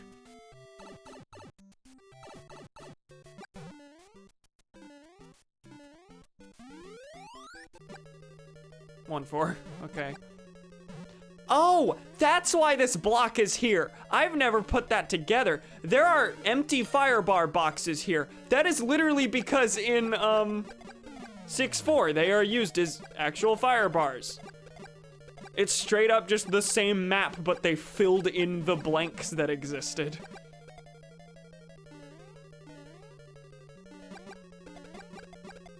I've played this, so I've played this game in full a few times, but far more often when I play this game, I make it like just a fun little 20-minute romp where I use the shortest possible route, which is to only do like 4 total levels, not 4, 8 total levels. You do 1, 1, 1, 2, 4, 1, 4, 2, and then all of World 8. So yeah, 8 stages. With the warp zones you can skip much of the game. Gonna head out to do the debate. This was good stream. See you, pals. Okay, bye, Thomas.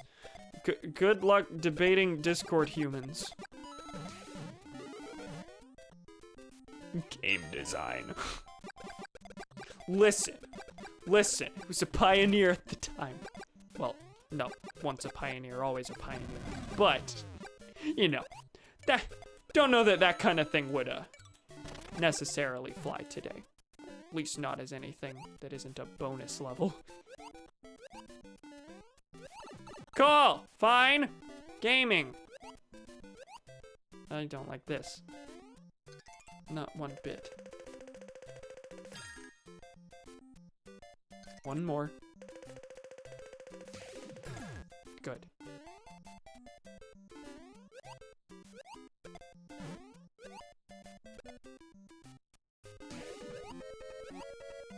Please stop making me freak out about my time. Listen, my nerves. They run high very easily. Hammer Bro up there.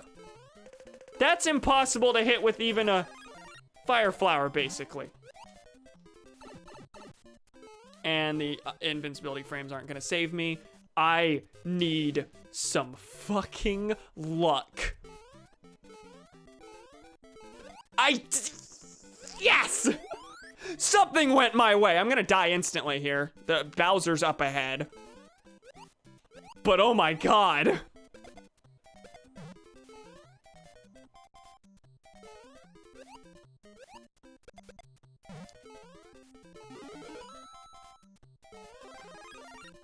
Okay, just have to get past Bowser. There's nothing else I can do. Thankfully, that's not too difficult in itself.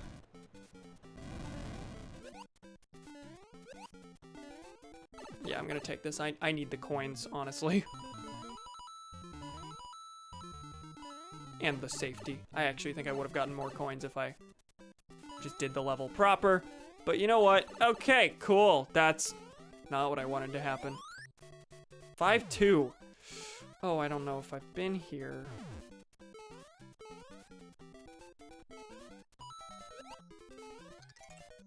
Buzzy beetles. Interesting.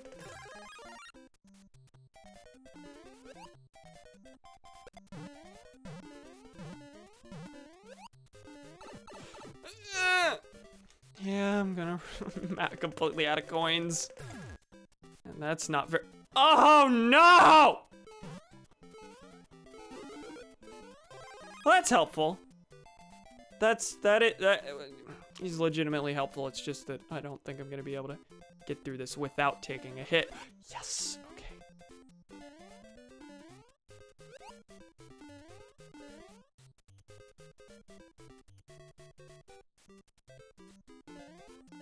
Will my luck hold here? No. That question was answered instantly.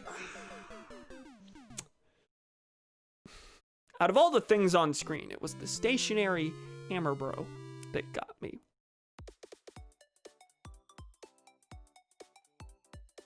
Why did I do the Bill Clinton point? I'm angry. We need to pass the 94 crime bill to eliminate those fucks who keep beating me in Super Mario Bros. 35.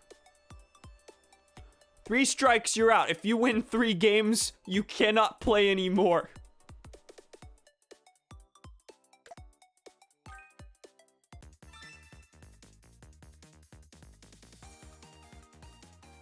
I just got my math test grade. My sister's old calculator wasn't working during the test. Oh, God.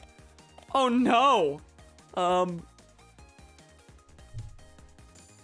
Yeah, let's hope that went well. What was I going to say? It reminded me something about test scores, but then it left me instantly. Oh, yeah, a bunch of people had internet problems during my last astronomy midterm. So, and didn't tell the professor until after. So, instead of like giving exam retakes or anything like that, she's giving us an extra credit opportunity to earn 8 points extra on our exam, which, to be fair, pretty generous. And I don't exactly know how I'd handle the fact that people had internet issues that prevented them from taking like half the exam, because like, how do you know if people are being truthful? That said, imagine being one of those people. It's like, oh yeah, I got a 30 because I couldn't take half the test, and your consolation is, well, you can earn 8 extra credit points if you do these 4 math problems. Got a fucking beat. Nice. He scaled it because everyone failed. Nice.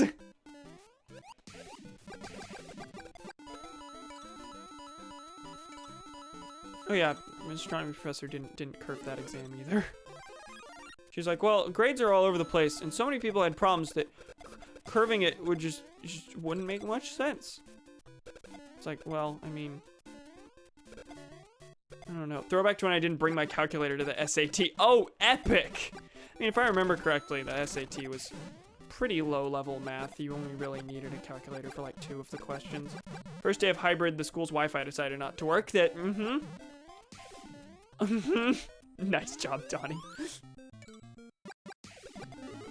think I remember literally like running back into the house to pick up my calculator just before leaving for the SAT.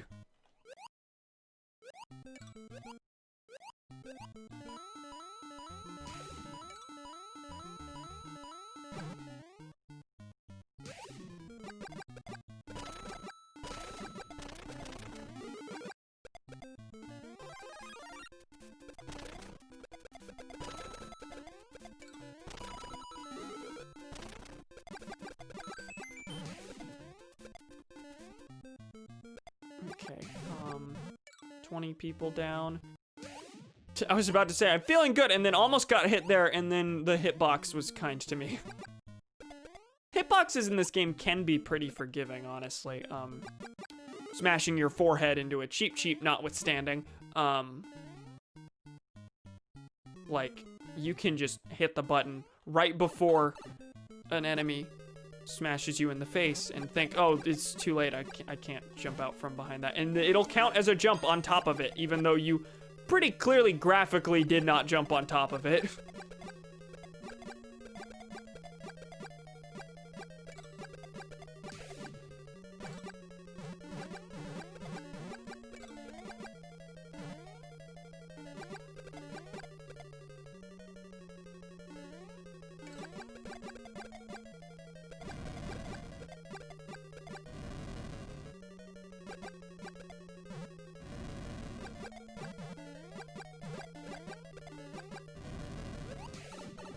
As weird and like lazy seeming it is, I do kind of like that 6-4 is an edit of 1-4, because you know that was something I got to notice. I got to be like, hey, this is like the other one, but harder.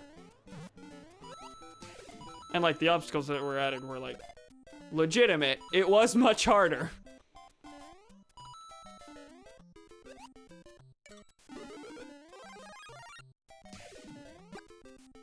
Something flying on the umbrella light.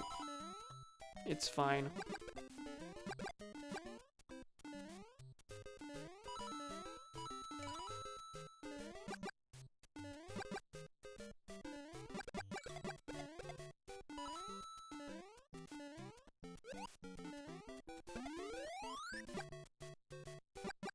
Back to 1-1. Okay. 100 coins.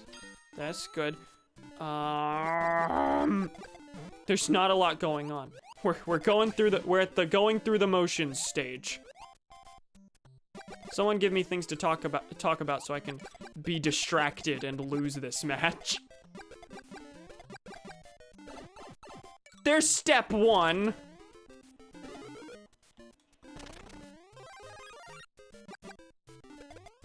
Hi, 2 Bowsers.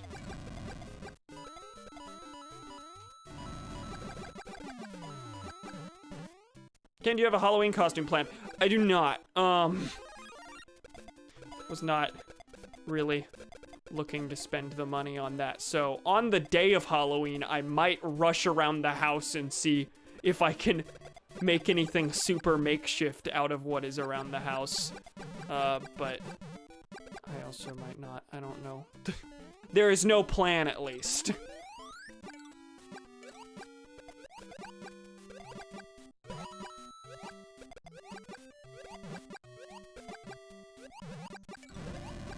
I need to figure out what's going on Halloween, like, time-wise, because I gotta stream Animal Crossing, but also there's friend plans, and there might be family plans. I don't know.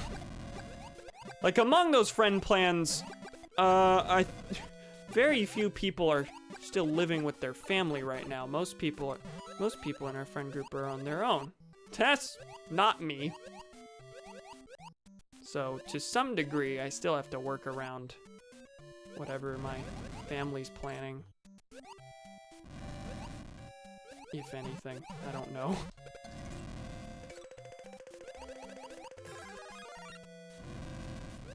Oh, I also need to decorate my Animal Crossing town with the Halloween decorations. I'm hoping that by the time of the stream, the island will look pretty different and all autumn-y.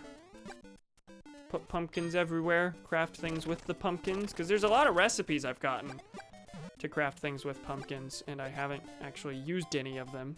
They're just there.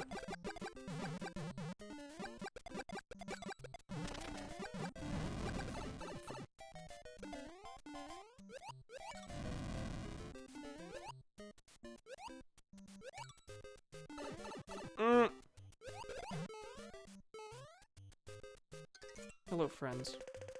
Hello, hammer friends. No more living hammer friends. That star really didn't help all that much. That was probably the most useless star in the history of... Wow! And I wasted part of the star time to go grab a mushroom that I did not get to keep. That didn't count as a...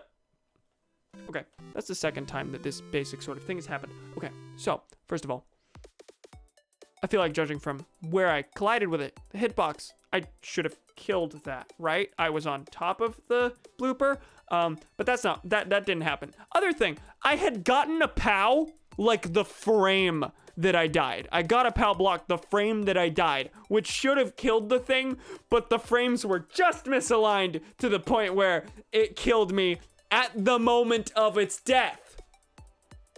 Which is fine. I'm okay with that. No complaints here!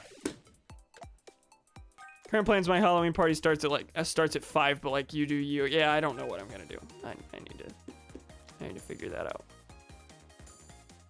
I might stream at 7 and like stay there for a bit and then come back after stream. I also have no idea how long stream's gonna go. Like,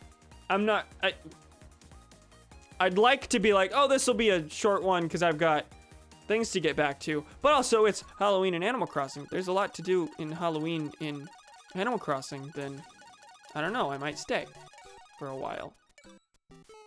Like, I don't want to shirk on friends for the sake of a stream, but also I don't want to shirk on the stream either. If there's a lot going on in the game to show, I'd like to put in about as much effort as I do usually.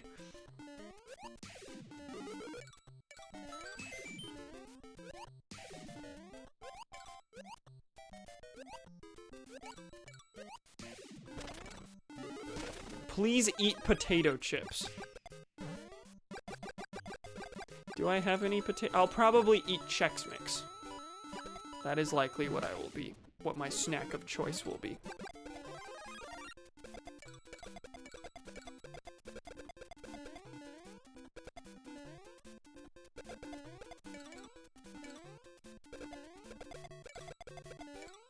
Ah! Okay, fine. Only just reached the 2-hour mark. Not sure how long this is gonna go. I don't think I'm running out of steam or anything yet. Just feels like should be longer, but I am doing the same thing over and over, to be fair. That's just a thing I've noticed. I brought this up with a different game, but Xenoblade streams specifically seem to feel a lot faster. Feel a lot shorter than they actually are. Like, I get to the 3-hour mark in Xenoblade near instantly.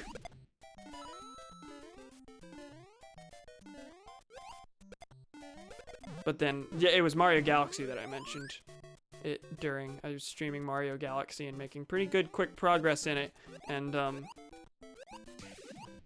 reached the 2-hour mark and I was like, it hasn't been 3 hours yet? I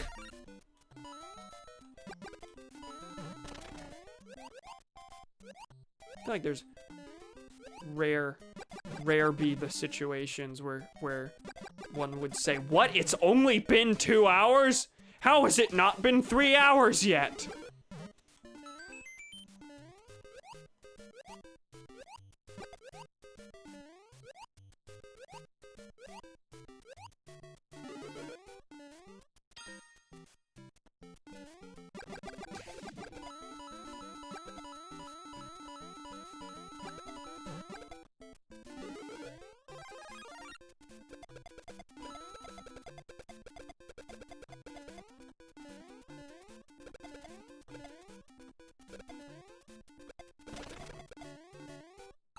Well, that ran out at just the right time. Ah! Hold up, game. No rush. The first time I've taken a sip during the game.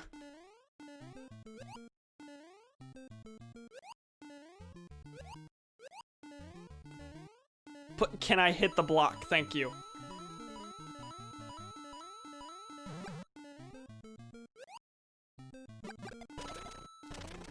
Them Goombas vibrating.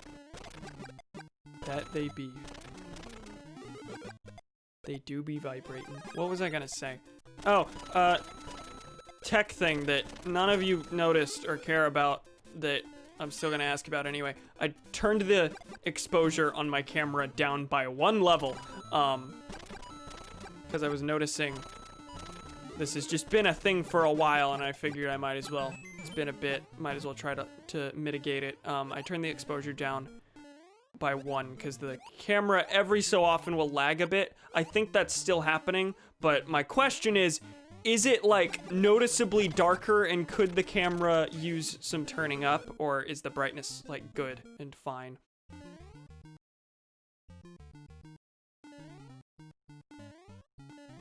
Regardless, I'm probably not too dark, but could I use some brightening? Because it looks like I could use some brightening, but I feel like I'm only saying that because I'm used to it being as bright as it was. I think it's probably fine. Also, this is 2-4, and there are blocks here that I assume will have fire bars in the future.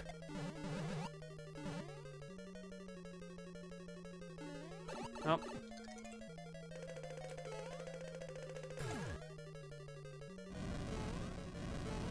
Oh, I knew that was gonna happen as soon as I took that jump.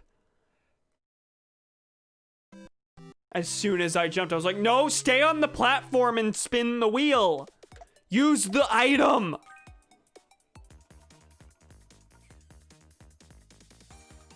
I think maybe the only reason I did well on the, in the first, as well as I did in the first stream, was because I had spent hours playing the game before the stream. Like by the time of that stream, I'd already played the game for like 2 hours, learning, as much as I can on release day, as much as you can about a game on release day. I don't know what I'm trying to say there. And so, you know, I had been playing, I was very acclimated to the game. Now I kind of just like open it occasionally. Like I'm not playing it super avidly. No, what I'm playing avidly now is right now is Sonic Adventure 2. For the 12th time.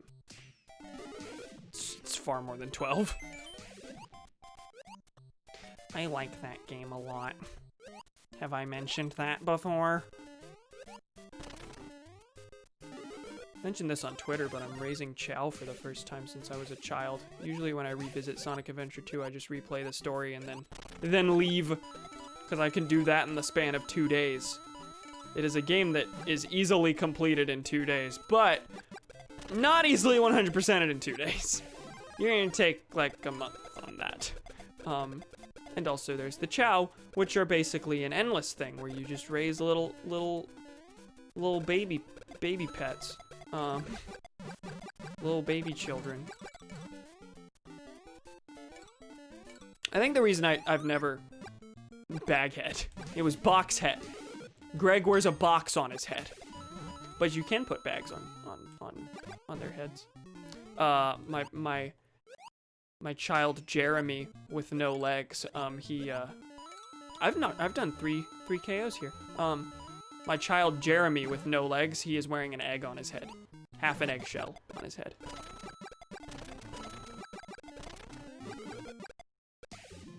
So when you're raising Chow in Sonic Adventure 2, the character you're raising them with does matter, because the Chow creates more of a bond with that character, based on whoever you're doing most of the raising as. And so if they have a really great positive bond, strong bond with that character, they'll be like excited to see them, and it'll be really adorable and everything. I haven't reached that point with any of my Chow, with any character, I think just because I haven't really been focusing on any one character specifically. I've just been like, oh, I need a dark character. Throw in Shadow or Rouge or Eggman, whatever. But there's been one Chow that I've reached a super positive bond with Eggman with. So if your character whistles, like your Chow, or if you have a positive bond with the Chow, they'll like look for whoever did the whistle and then like run all smiley and cheery, all adorably. And so if I whistle, absolutely no one responds or cares that a whistle happened, unless it's Eggman. When Eggman whistles, most of the Chow still don't care, but Edith will turn around and be like, oh my god, it's Ivo, and freak out. It's real great. I mainly only find that funny because it's Eggman that has the bond.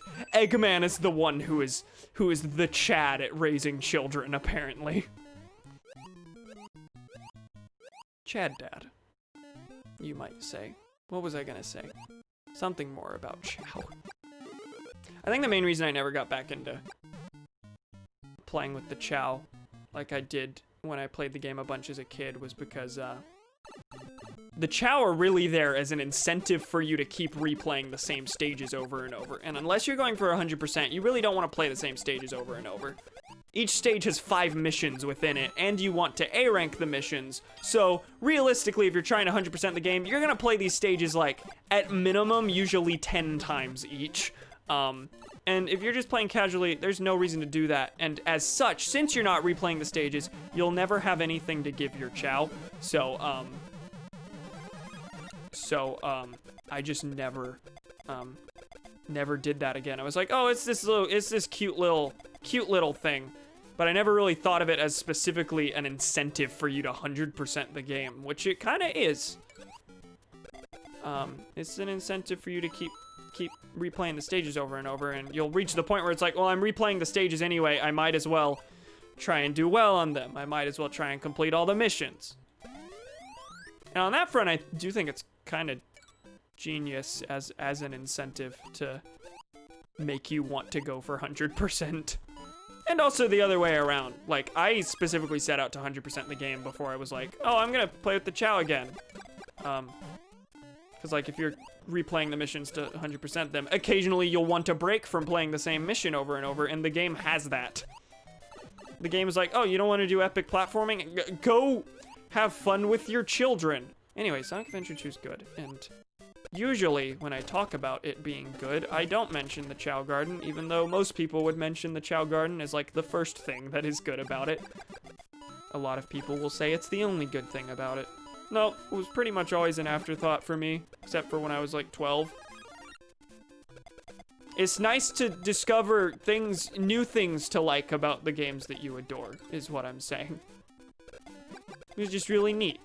I was like, oh, this is fun. I haven't messed with this in years. Despite calling this my favorite game in the series, and this being a very major component of said game.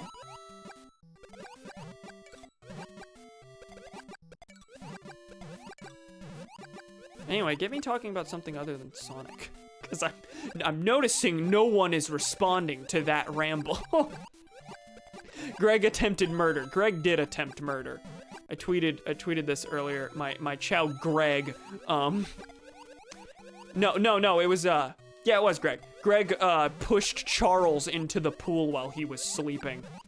He kept sleeping. That's the funny thing. He was still, like the collision, he was still technically on land, but visually he was in the water. So once he woke up, he immediately fell off and was crying because he was flailing around in the water. If your Chow enter the water and they don't know how to swim, they'll freak out, which is great because they keep thinking they can swim. You think you can do these things, but you just can't, Nemo. None of my Chow can swim. But they keep diving into the pool like, I'm gonna do it this time. And you know what? Appreciate that perseverance. Their swim skill is not at all related to how much they practice swimming. Their swim skill is related to the items you give them to level up their swim skill. So no matter how many times they jump into the water, they're not going to have a fun time until I give them, like, seals and stuff. What if I drowned? That wouldn't be funny. I would be sad and cry. What was I gonna say? One thing I have noticed that's a little wrong and broken about the game is that whenever you enter the Chow Garden, your Chow will, like, spawn in different spots. But whatever they were doing last, they will still be doing that. Time doesn't pass in the Chow Garden unless you are in the Chow Garden. So if you leave and one of them is sleeping, there is a chance that you can come back, they will still be sleeping, but be in the pool. They will spawn in the pool while they're sleeping and instantly wake up and flail around crying. which is great because your Chow's happiness is partially dependent on how much sleep it gets. So there is a chance you will be locked in a cycle until the game just decides it doesn't want to spawn your child in the pool anymore. There's a chance you'll be locked in a cycle where they will never get any sleep because they will keep spawning in the pool and flail around and cry. God, these Chows are such a mood. Yeah, the more I play it, the more I'm like, I kind of want to stream more, Sonic Adventure 2 100% just because I think streaming the Chow would be very fun. But also that would be very long.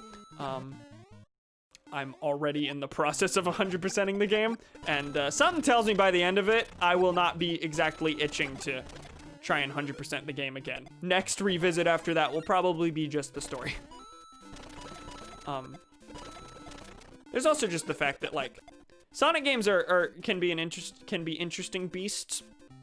Well, that's already true without getting into anything more.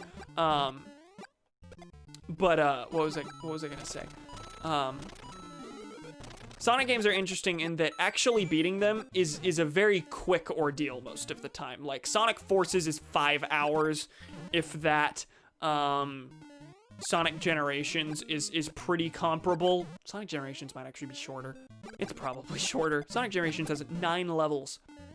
They're extremely well-designed levels that you want to play over and over, and I adore Sonic Generations, but they're short. What am I saying? I'm saying Sonic games are very quick to play through, but take a long time to 100%. Like I said, Adventure 2, to play through the story takes 2 days. Maybe 5 hours. I think 5 hours is pretty accurate. So if you're doing reasonable play sessions, you'll do it in like 2 days. But to 100% it, you have to beat each level a minimum of 5 times. Where are all these Lakitus coming from? Thank God I have nearly 600 coins, because what is happening? They're all gone. 3 more. What level are these people in? Okay, I'm very distracted now. I'm not gonna talk about Chow for the rest of this game, I don't think. Oh, I just got rid of all of them. What is this? Yeah, where did those come from? Okay, are we safe now? We look safe. No, look at them. Look at all of them. Is one of them just like, no, they're all in the pool now. So if I were to stop killing them, they would leave the pool and I'd be safe again. But I kind of don't want to do that. I'm gonna. They might just be yeah, I think they're just circulating. I'm just curious how they all showed up at once like that, and why there are so many.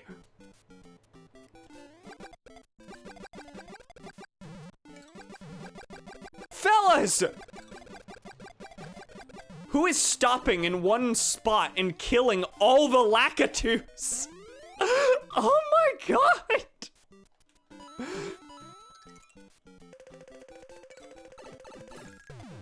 Okay. Thank God I have this many coins. Jesus.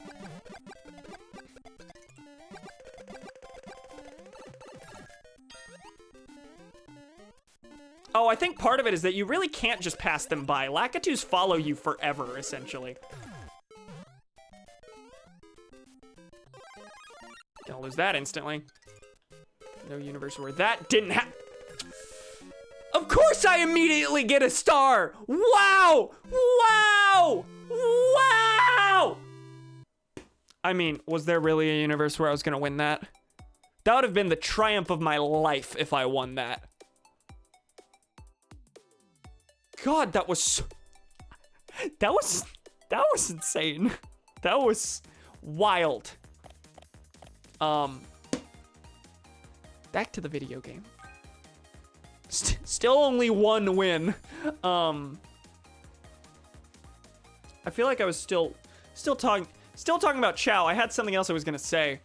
Oh, I was talking about how Sonic games take forever to 100%. Not forever. They're not unreasonable, but they take a long time. Sonic games are about replaying the same levels over and over. So if you just do a casual playthrough where you play everything once, you're gonna be done very quickly. I streamed Sonic Colors in 2 days, I think, back when I did that. But I then decided to 100% it, and it took me several days. Because you have to replay, in that game, you have to replay every level, S-rank every level, which isn't just about beating the level quickly, it's about doing as much as you can in the level to obtain as many points as possible, and also get all 5 of the red star rings that are in each level. So that will take replaying the same levels over and over again, which is kind of giving me a sense of why, well, not to say Sonic is always good, but I feel like part of the crowd that's like, Sonic games just aren't very good, I can kind of see why, in that Sonic games are fun once you're good at them a lot of the time. Because Sonic is generally about, like, replaying the same level over and over so that you can get really good at it and zip through it quickly while doing as much stuff as possible to get as many points as possible. That describes a lot of Sonic games. Playing through the level the first time, you're not going to be good enough generally to do the best path. So you're not going to be traveling at the highest speed. There are people who are like, Sonic games were never really even that fast. Well, they are if you're good at them, and that is the point. But also, I understand someone being like, this isn't what was advertised whenever they open up a Sonic game, and it's like, oh, I'm fucking slow at this. It's because the game kind of expects you to play it over and over again. And I definitely understand that not being everyone's cup of tea. I'm kind of even, like as someone who generally really likes Sonic games, and likes Adventure 2 most of all, I was never super fond of the Tails and Eggman levels where you just run around shooting everything in sight. That always felt kind of slow to me. Felt like you were just mashing the B button. Well, when you actually play the stages over and over for the purpose of trying to build up score, there's a lot of strategy that can go into it. And you can also get pretty good at just zooming through them while shooting everything in sight. But playing through them for the first time, your thought is, what the fuck is this? Why am I shooting things in Sonic? And after that, it's, why this isn't fast. This movement is clunky, and the movement is clunky, but once you're used to it, you can do things pretty quickly. I'm saying that, like, people have legitimate complaints about Sonic games, that generally, like, the actual answer within the game design to get over those problems is play the game more. And, like, I'm not saying that absolves the games of critique, or anything, but, like, a lot of the reason Sonic has such a dedicated fan base that I don't think has near as wide of an appeal as something like Mario is because Sonic games get better as you get good at them, and a lot of the time, sometimes the levels aren't good until you're good at them. Because, like, Sonic levels will have, like, 5 different paths through them, but if you're bad at them and bad at the platforming, you will be taking the slowest path. The game is intentionally punishing. If you're not fast and good at the game, it will take you along a slow, platform-heavy path. And, yeah, that's not very fun for a lot of people, especially in a game about being fast. But your first time through, that will always be the path that you take, is the least fun path. The path that is intentionally designed to be the least fun because it's trying to reward you for getting good at the game. But if you're only gonna play it once, your only impression will be of the bad path, essentially. The path that is intentionally designed to not be as fun. Anyway, Sonic game design is very interesting, and I definitely understand why people don't like it. But also, I adore it. Most of the time. I haven't played 06, haven't played Unleashed. People like half of Unleashed. Video essay when. Oh, and another thing is that, like, the Sonic games that I dislike the most are the ones that are generally the most linear. Like, Secret Rings. I don't hate Secret Rings the way a lot of people hate Secret Rings. I have said multiple times, I tolerate Secret Rings' gameplay generally, and I actually really like its story and characterization. But Secret Rings doesn't really have that alternate paths sort of appeal to it, nor does it have like do epic score, build up a high score type of gameplay. That was a really awkward way of putting that. It really just has get through the same path as fast as possible over and over. Secret Rings does grade you, but it grades you exclusively on your speed, but doesn't have the alternate paths in general to really justify that. You're just playing the same stage over and over on a game with bad controls. Whereas Generations can have 9 stages, but I can put 30 hours into it because all the stages are really well designed, and depending on the path you take, the level can be a completely different level from another attempt at it. And it's just really satisfying to get to the best path. I generally am, in Generations specifically, I'm generally pretty good at taking the best and fastest path, and every time I play the stage, I just do that usually.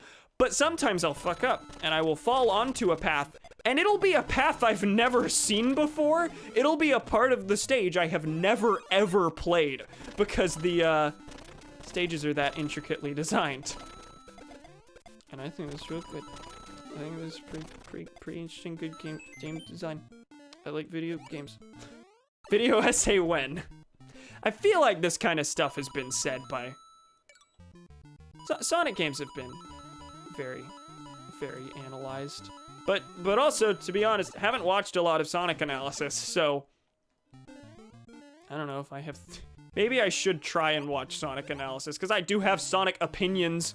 I just don't watch the analysis that leads people to other opinions, or even to some of the opinions that I hold. So, I don't know, maybe I should try watching Sonic analysis things and be like, hey, I don't see a lot of people saying this thing.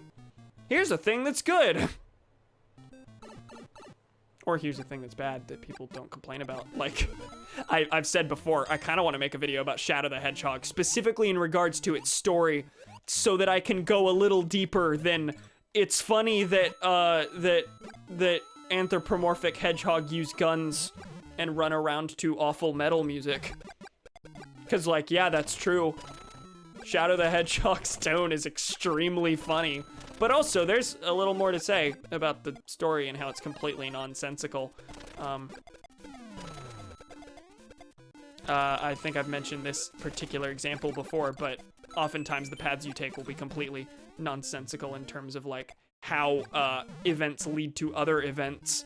To take the pure dark path where you're exclusively doing dark missions in Shadow the Hedgehog, you have to help Eggman fight against the Black Arms at some point. Everywhere else in the path, you have to help the Black Arms, because they're the dark mission on those stages. But one of the levels on the pure dark path has you help Eggman, and the Black Arms aren't even in the stage. However, the thing you're helping Eggman with is protecting his base from the Black Arms. That's the dark mission. The alternate mission for that path, the other mission for that path is the hero mission, where you're helping save Cream the Rabbit, who's trapped somewhere in Eggman's castle. The Black Arms are not involved, and to do the dark mission involves doing a thing against the Black Arms. The pure dark path is the one where Shadow is the most loyal to the Black Arms, or is supposed to be. And there's just a part where to follow that path, you have to not help the Black Arms. Like, hello? What are you doing? I feel like just put that stage somewhere else? Put that stage along the semi-dark path? I don't get it. I don't know the point. They just, there's a lot of spots where they clearly, like, they're clearly so caught up in the idea of, oh, wouldn't it be interesting if you get to choose your morality in this Sonic the Hedgehog edgy video game? Where you do hero, dark, neutral, woo, it's neat to be able to choose your path. And yeah, but that can't carry itself. That concept is not on its own good. That is a thing that can be good if done well, but the your actual quote moral choices are not, they don't have any meaning because because the things that happen after after you make certain choices, they happen in game because of the choices you made. Like doing a dark mission takes you to one specific path. Doing a hero mission takes you to one specific path. But story-wise, they are not direct consequences of the things you've done. They are not. There's on one of the neutral paths, the whole point of the neutral path is that Shadow is completely ignoring the war between the military and the Black Arms and is instead going after Eggman for his own purposes. And he eventually becomes convinced that he's an android, that he has no past, that he's an android made by Eggman. So, Eggman is the first one to introduce this notion to him. You just before a boss fight, he's like, "You have no past. I am, you are one of my creations." And then you beat him in the boss. You beat him in the boss fight. And Shadow's victory quote is, "Me, an android? I don't believe you." And so that's funny and is supposed to be like him being defiant and everything. That lasts for all of the 3 seconds it takes him to say that line, because no matter what, after that boss fight, you will see a cutscene where Shadow comes to his conclusion that he is in fact an android. Right after, seconds after he says, "An android? Me? No." There's a cutscene where Shadow's like, "So Shadow the Hedgehog was the Black Hedgehog, and he died, and I'm its copy." So, instantly, he goes from, "I'm not an android," to, "Oh, I must be the android then. Okay, that makes sense. That explains everything I've been told so far. Hi, did you even play the video game that you made to make sure it made sense? I know you're not gonna spend a lot of time making sure the anthropomorphic hedgehog running around with guns shooting aliens makes a lot of sense, but literally, seconds between I'm an android, or I'm not an android, yeah I am." And it's not like most of the nonsensical things where it's just a product of how the evil and good system works. It's literally that cutscene only stems from that boss fight, and that boss fight can only lead to that cutscene. That sequence of events is the only possible thing that can happen if you end up going on this path. It's ridiculous. Apart in Mega Man 7, where he says, "I am more than a robot." No, you're not, Mega Man. You can't kill. You're programmed not to kill. No, that is the game where he's like, "I'm gonna kill Wily." No, your programming says no. "I am more than a robot." I like the part in Mega Man 7 where Mega Man threatens to kill Wily and then "I Am All of Me" starts blaring in 16-bit. Well, this is not going well.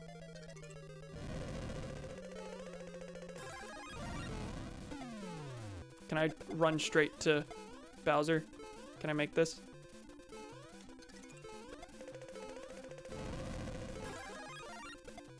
Nope, just too long. 3, 4, you don't have hammers yet. Oh, cool. That completely missed. There we go, good.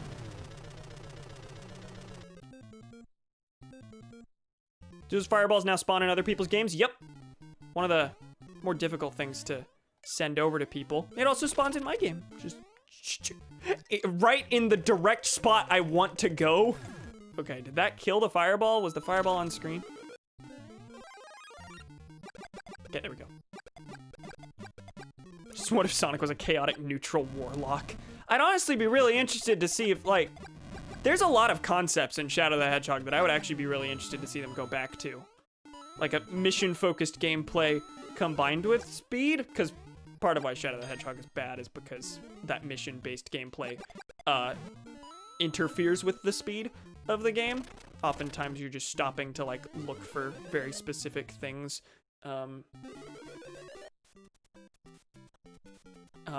Granted, a lot of the missions in Adventure 2 are somewhat similar, They're few and far between. I actually don't know what. I'd have to give it some epic game design thought to think about why the missions in Adventure 2 I think are good as opposed to just like, eh. Because like, I mean, design-wise and based on how many things you're looking for, like Shadow the Hedgehog is already way more intrusive with its mission gameplay, but I'm trying to think of what would excuse the... Also, my time is not good. What would excuse the Adventure 2 gameplay? Well, that's not how I expected to die at all. Whew! It's fine. It's fine. It's fine. I leveled up. Anyway, what was I saying? That's also not good. I was saying not Adventure 2. I'd be interested to see them revisit some concepts from Shadow the Hedgehog, particularly the branching paths thing. Because if they actually gave it thought, or maybe condensed it down a bit, it could be neat. Because Star Fox 64 is kind of similar in its design philosophy to the better Sonic games, in that like you're going through the same levels over and over and trying to beat your score. It's a very arcade-like experience. Where getting better at the game is its own reward. And so it gives you very little game to get good at, and replaying the game is the real game, basically. Like, the content doesn't come from having a bunch of stuff in it. It comes from getting good at the tiny amount of content that is there and squeezing as much as you possibly can out of it. Star Fox 64 is very similar to Sonic in that way, and as such, both Sonic and Star Fox have done branching paths before. I have a video technically in the works, a script I have mostly written about specifically why the branching paths work so well from a story perspective in Star Fox 64. And I've kind of had the same thought as I've said, maybe do a Shadow the Hedgehog video that's sort of a companion that's like, hey, so Shadow the Hedgehog is bad because it does all the opposite things that this game does that are good. And because of that, since Star Fox does the branching paths that Shadow the Hedgehog tried to do, but it does them very well.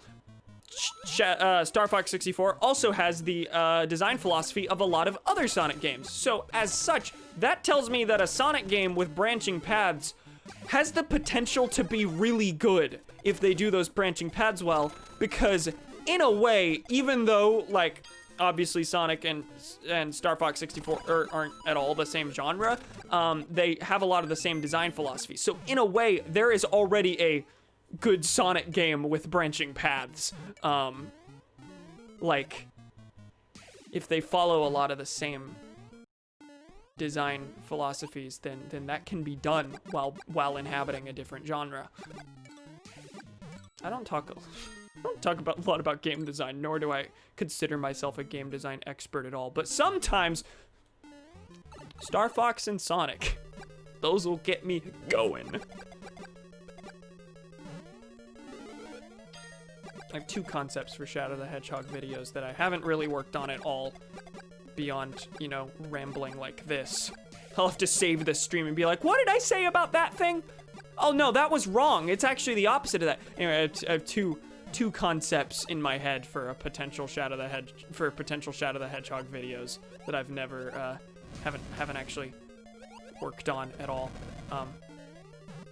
One being about why the branching paths don't work specifically from a story perspective, but also one about how the core story of Shadow the Hedgehog flies in the face of a bunch of other Sonic games.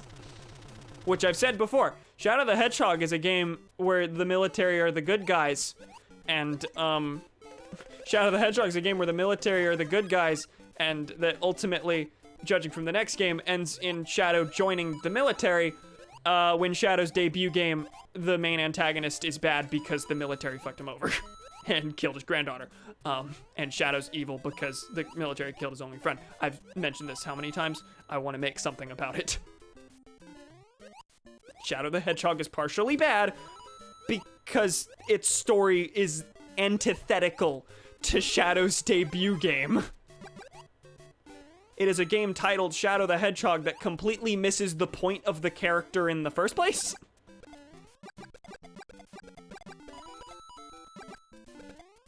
Like, yeah, Shadow was edgy. That is all they seemed to get from the idea of Shadow the Hedgehog, was that, yeah, he was pretty edgy. He's Dark Sonic. What if we lean all the way into that? And like, sure, you know what? I don't even have a problem with the funny guns and the edgy soundtrack and the dreary color palette. I like when Sonic does really weird, quirky stuff like that. That is not what I will complain about whenever I'm complaining about Shadow the Hedgehog. A lot of people, when they complain about the game, like, a lot of times it's just surface level. This is stupid. You are completely correct that it is stupid. However, to some degree, it is the exact kind of stupid that I adore. Like, I have a very soft spot for Shadow the Hedgehog. That is why. It is quirky and dumb in the best stupid way. The things that are bad about it are not that. I'm not saying those are good things about it, nor am I even saying they're not bad. I'm just saying it's got much deeper flaws than, isn't it funny that he's shooting people to the tune of metal?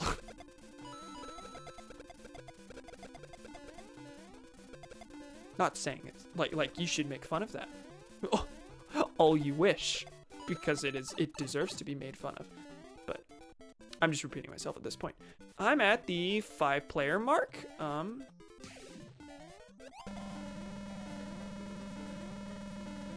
I do think I need to get on making those videos at some point, because like I can ramble about game design all I want. A video format would be a lot more concise and a lot more accessible to people who have not played these games, because I would be scripting context into it. When you're just rambling, it's kind of hard to provide context for the things you're rambling about in a meaningful way that will help people understand exactly what it is you're talking about.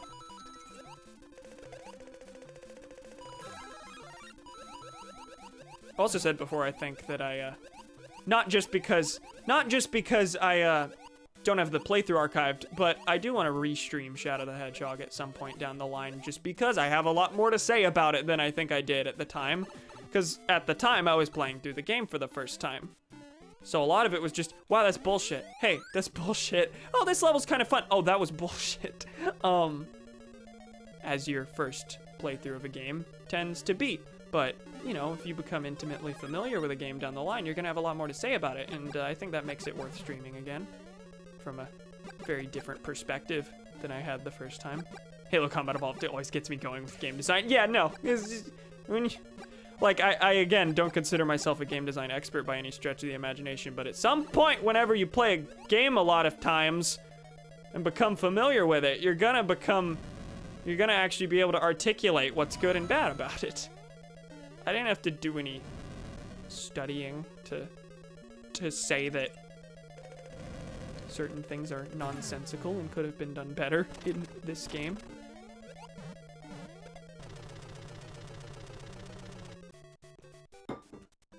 Oh, there's only one left.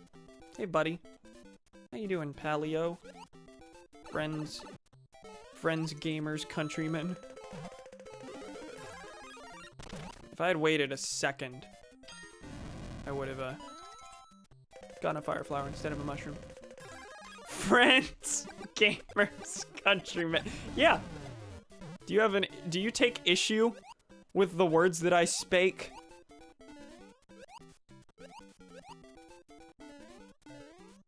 Fellas. Chums. Buddies.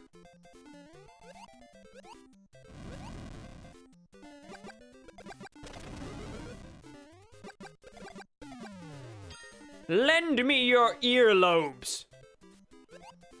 Lend me your ears and listen to me very carefully. My name is Dr. Eggman, the world's greatest scientist, and soon to be the world's greatest ruler. Witness as I begin the greatest empire of all time. Blows up the moon with his piss. Funny. I just did the real version of that Eggman monologue, which is not even really a monologue. It is so short. Now witness the... I actually don't know verbatim the first... Witness the beginning of the greatest empire of all time. I don't actually know specifically what he says at the start of that. I know greatest empire of all time because the audio mixing across the board in that game, but specifically in that cutscene, is just garbage. You cannot tell most of what Eggman is saying because the dramatic music is overpowering him so much, and because it's a pre-rendered cutscene, there's no subtitles like the rest of the game. There are three cutscenes in the game, I think, that have no subtitles because they're pre-rendered. It's real great. Like when Gerald Robotnik is like, "Hi, you will witness, you will feel my loss and the same loss and despair I felt when I lost my granddaughter to a fucking military shooting." You can't tell what he's saying. Like when he's making that big announcement to the entire planet that they are going to die, you cannot hear a word of which he's saying, of what he's saying, because the mixing's just terrible. Listen, I adore Sonic Adventure 2, and it's like old hat. It's cliche to say. Big game I like, this needs a I just walked off the cliff! Just waltzed on there! I'm out! I came so close! If I hit B, I would have said, okay, so full disclosure, what I was trying to do there was make sure that fire flower didn't go away. If I jumped at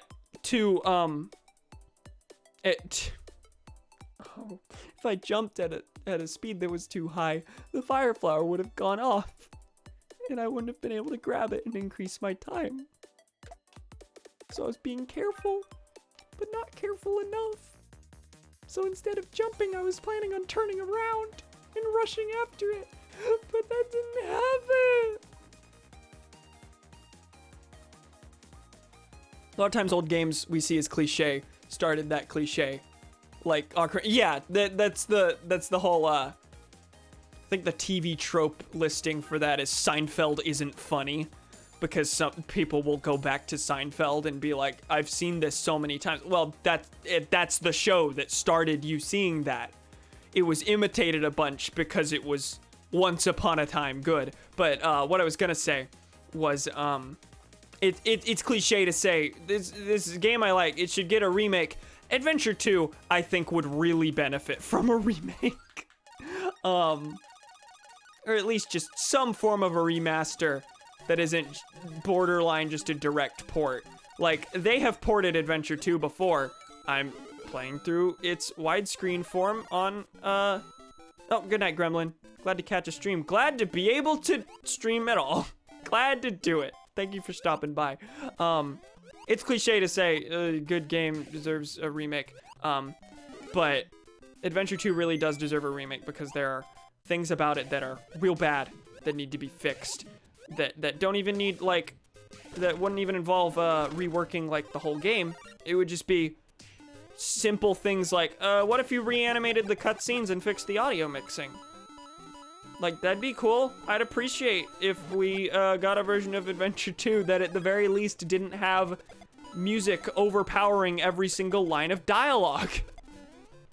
And SA2 really do need remakes, but I don't think that's gonna happen. Yeah, I don't either. Say what you will about Sega, they always have their eyes on the future. Not necessarily true. I'm saying that in the same era that we are constantly getting rehashes of Green Hill. SA2 has a mod to fix the audio problems. Oh, I have it. It also, in not every spot, but a lot of the spots, fixes the overlapping in the dubbing. Because that's the other thing. Like, the mixing is not just bad because it's quiet, it is also bad because characters will cut each other and themselves off. Another thing that we've talked about a bunch. I'll make you eat those words. Hey, it's not his speed. He must be using the Chaos Emerald to warp. It is oddly jarring to play the game with that cutscene mod and to have the characters not cut themselves off, or each other off. There are certain spots where they do not change a thing. The I found you, faker scene, that's identical. I think that's because that's not technically a cutscene, that's part of gameplay. Like, there's no space between the cutscene and the ensuing boss fight. There are a couple of those where nothing seemed to be changed in the mod because it'll do the loading screen to load the level in and then play the cutscene and then go straight into the level. Like, they aren't loading two different things. So I think to fix that, cutscene might on the back end involve some gameplay tweaks. I don't know. Might be just a completely different scene, completely different set of work to fix those cutscenes in particular. I am targeting so many people. Just throw onto the pot. No!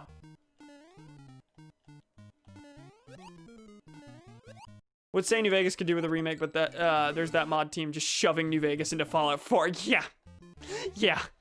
There's a bit of that in the Sonic community, but I don't think most of them have gone super in depth as to like put the entire game in as if it was its own game. It's mostly just, hi, what if I put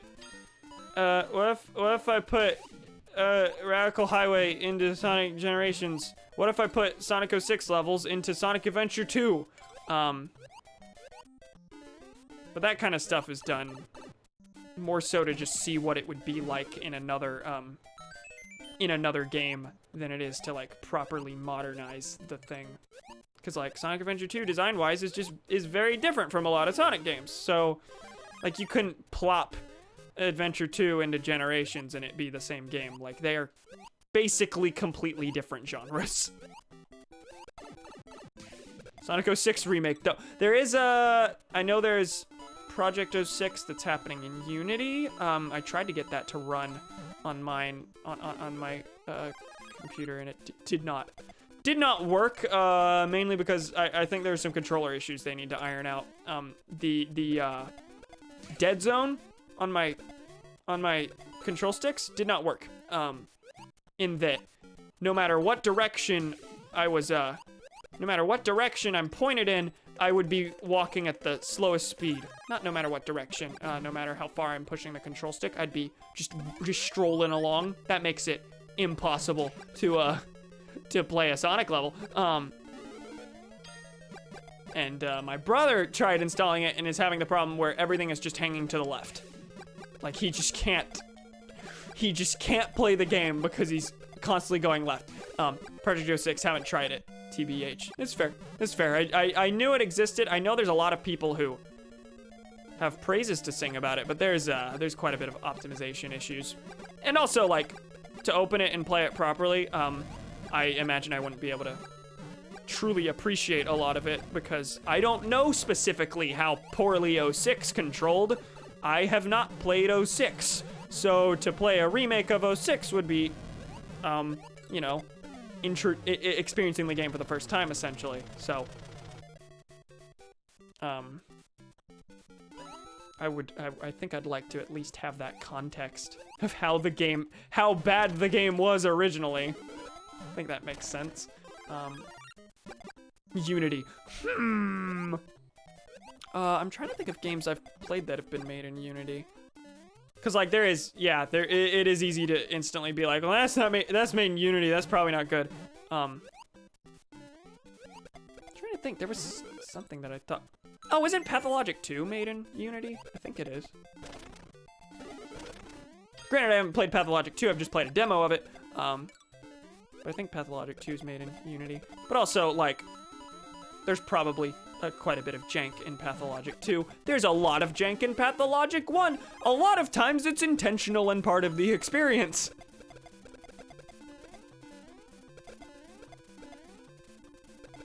God, I mentioned the same, like, 3 games every stream when we get talking about game design in any way, shape, or form. I will be talking about Sonic the Hedgehog. I will be talking about Star Fox, probably. That's a little more rare, but I think that's more so because I've already gotten all those thoughts out on script, and just need to make it into an actual thing. I will talk about Sonic, I will talk about Star Fox, and I will probably bring up Pathologic. Not to actually go in depth about Pathologic's gameplay, no, never. Only to say Pathologic is miserable, but you should play it. But you will also know within the first 2 hours if it's a game for you, and then you should refund it on Steam because you will instantly find it is not the game for you. What was I gonna say? It was something along the lines of remakes. I was gonna say something about the idea of Sega doing an adventure. How did I kick that and then, like, because it was in the air, I caught up with it and it hit me? Gee willikers. It's miserable and horrible and janky, but it's supposed to be and I like it. It isn't even fun. Yeah, uh-huh. It is. I like it because it is a... And, like, of course, if I were to play it, like, if I had played it before watching H-Bomb's video about it, I probably would be like, what the fuck is this? Why would anyone like this? But, because I have watched a smart man make a video about the game, that means I'm obligated to like the game and parrot all the opinions from that video. And as such, I think it is, you know, neat as just an example of how a game does not need to be fun to have merit. Like, games should be more open, I think, to, games should be more open to trying to evoke feelings other than simple fun. I say games should be more open, like they don't do that. I mean, horror games are not about the fun that you have while playing them.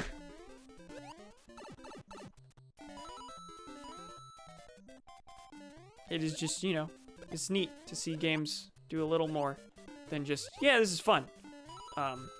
Because oftentimes, like, sometimes they'll try to, the game itself will be super fun, but the rest of it will be super dismal, and there's, like, that weird little dissonance there. So whenever games try to, like, use their mechanics to match the tone of the story, it's neat. It's good. Ludo narrative. That is the term.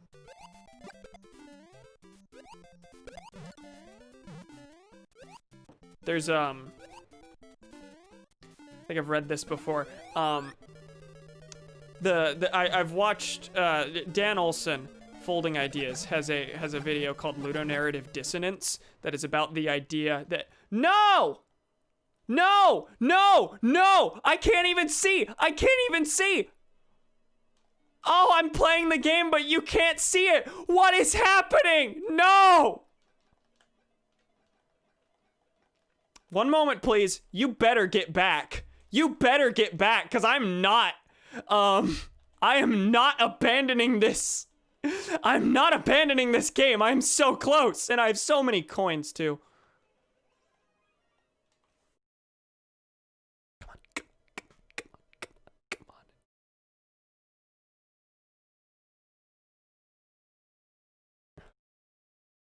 Oh, it's out, it's out, it's out. I can't see. I'm just standing in the same spot and probably losing all my time. There it is, oh my God.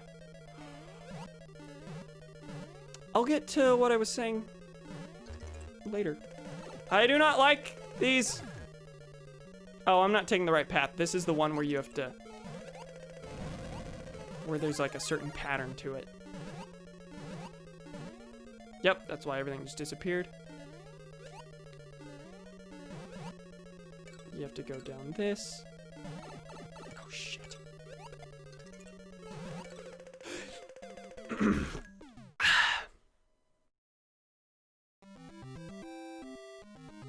I have a feeling I could have done that without the distraction of the video feed cutting out.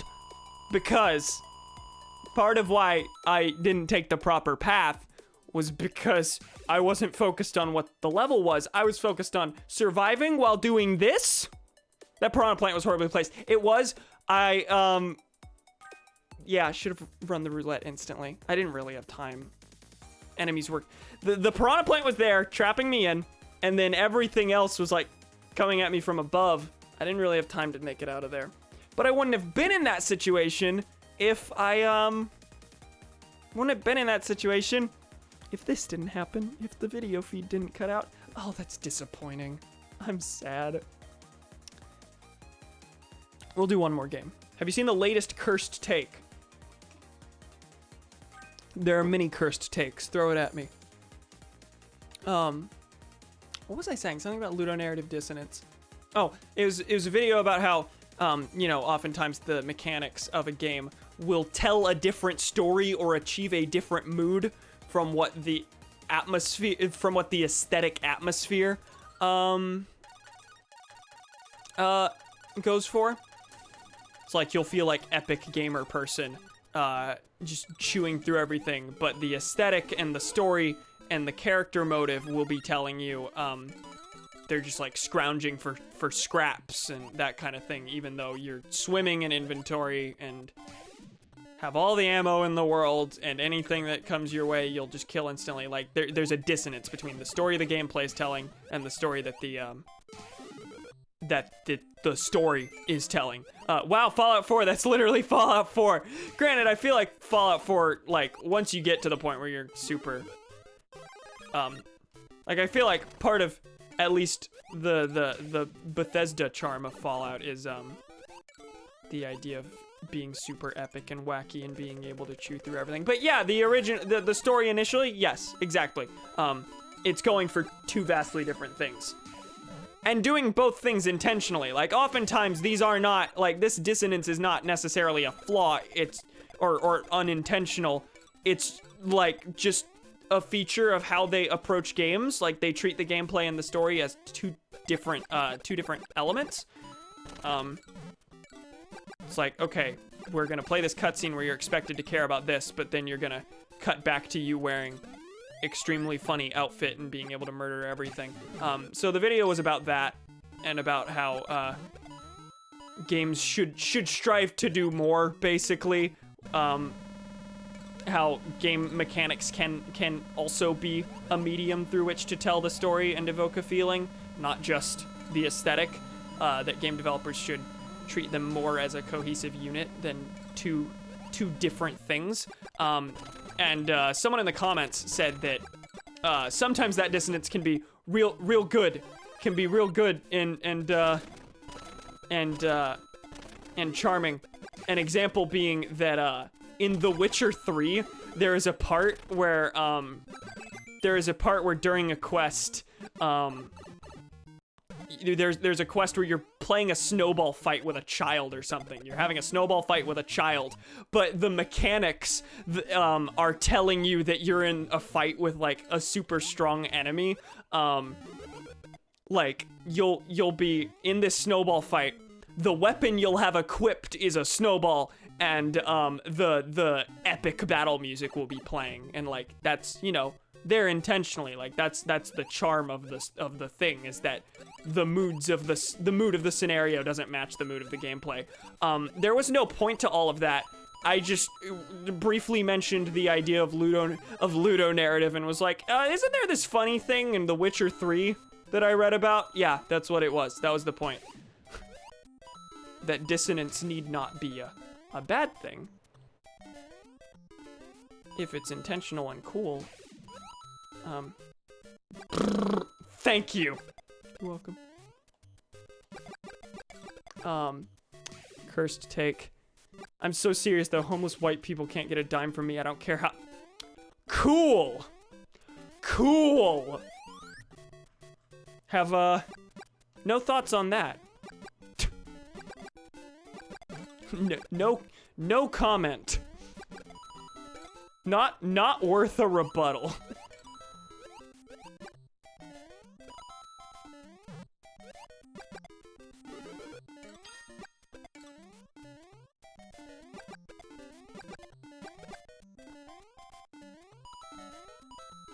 I did mention this would be the last game of the night. Yeah. Pretty sure. People have branded that type of comment as reverse/anti-class reduction. Yeah, that's, how would you... I mean, I don't want to say race reductionism, because that sounds awful. I guess that'd be the most accurate kind of, like, I don't know how I'd characterize that comment. But yeah, I suppose that's correct. I want to say, like, what's the opposite of element of race? Yeah, no, like, that's dumb. That's something that, if used in an academic sense, would immediately be, like, stolen by conservatives to say that race isn't a real problem, and people who talk about it are just the ones who are talking about race and are the ones that are making it a problem. Sounds terrible, but that's very technically accurate. Yeah, like, in an academic sense, I could see it being used in a paper, and, like, you know, hearing that, I'd be like, what? But, you know, it'd be correct. But yeah, I don't see that getting much academic utility, if such a term were to exist. But what was I was gonna say something before that. So what, the opposite of reduce is to, like, what is the opposite of reduce? Not expand. I'm not actually sure, but like, that wouldn't be accurate. Like, class maximalist, like, that's not accurate, because that sounds like the opposite of what you'd be trying to get across through that. Like, class maximalist sounds like they're trying to say that class is the one thing. Surely expand is the literal opposite of reduce. Maybe, but, like, class expansionist, like, just doesn't sound like a thing that exists. But, like, that sounds similar to, like the idea of class reductionism is the idea that you are, exclusively treating class as the only thing that matters. So, to be race expansionist, to be class expansionist, which would very literally be the opposite of class reductionism, like, that doesn't sound like you're saying they're, like, expanding it to things outside of class. Like, no, not a thing. Not what that would mean. Not the meaning that would come to people's minds. Hi, can I get something that is not a mushroom so I can get rid of this fire flower? Thank you. Fire flower, piranha plant. What am I saying? And then immediately lose the mushroom naturally. Oh, that's unfortunate. Oh, of course! Opposite of class reduction. That's true. That's true. That is the term. Literally taking a class specifically about intersectionality right now. I suppose I just didn't make that connection solely because I don't think we've actually used the term class reductionist. Because the way we're talking about intersectionality is you know, the literal definition of it, the fact that, you know, poor black people, say, will experience a different kind of racism than a rich black person will. Like, they both experience racism, but they experience it in vastly different ways. Poor women will experience misogyny vastly different from not poor women, well, yes, poor women, but, black women will experience misogyny vastly differently from white women. That kind of thing. So, I don't know what it is I'm trying to say.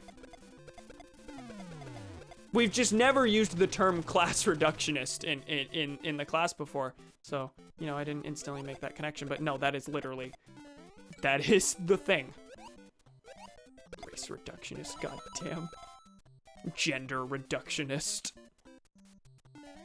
Listen, that's just a turf.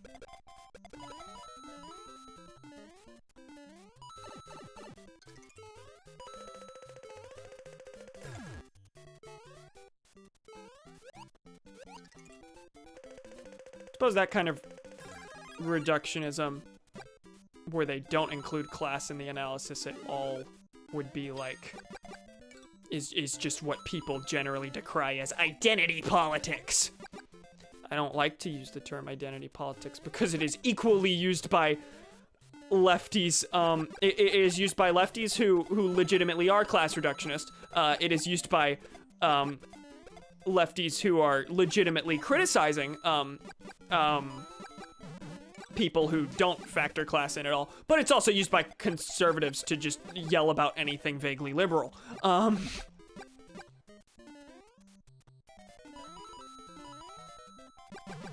Like someone who would look at a woman running for any office and be like, and if people support them on the basis, at all on the basis, like, hey, there are far too many men, a conservative will be like, well, that's just identity politics. Like, no. All politics are identity politics, but there are certain cases where identity politics just distracts from the point / is harmful. Yeah, no, identity politics just is a thing. It's not good or bad, it's just a thing that exists and can be utilized in different ways, appealing to the identity of a group or discussing the effects of a group's identity on how they experience oppression. Like, yeah, that's real and that is identity politics and that is good. To say that one thing is the only thing that matters, like, I suppose that is also technically identity politics, but it obscures the actual point. Like how populism isn't an inherently bad thing. Like, there's right-wing populism and there's left-wing populism. It's just that usually the right-wing populism is fascism. They just don't want to call it fascism. So even people criticizing the thing will be like, oh no, this scourge of right-wing populism, call it fascism. That's the thing that it is. But like oftentimes, you know, leftism just is populism by nature because like it is pitting people against an imagined elite. It's just that on the left side, that elite will usually be rich people. On the conservative side, that'll usually be, oh gee willikers, the X group is secretly controlling everything. Look at this liberal elite, they put a woman in Star Wars. So much fascism about these days, very cringe. I concur. Can agree.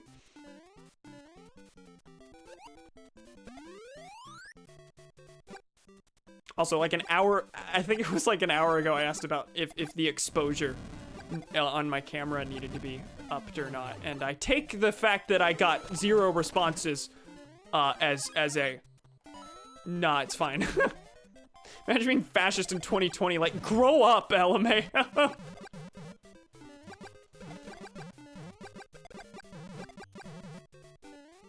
You did.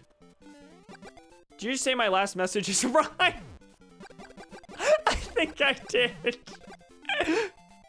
We're getting into the Lakitu era again. Is that just a stage of every game now? Brian smashes fascism. Ryan goes to the Unite the Right rally in Charlottesville. What a bunch of jokers! Sword drive! Murders a fascist.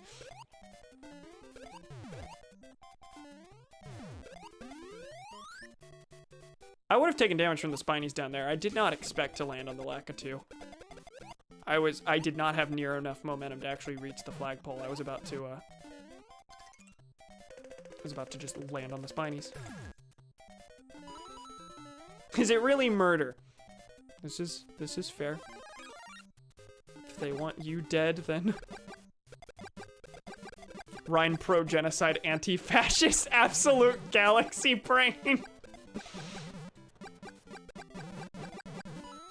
Oh god, is Rhine like that idiot cringe normie edgy meme that's like, I'm not racist, I hate all people equally. I'm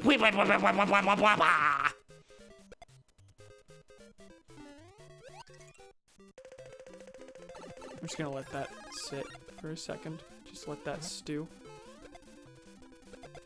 God, is Ryan a tanky?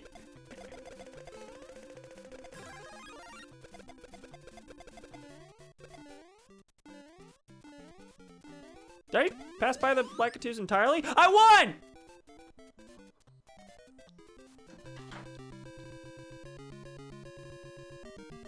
The sequel.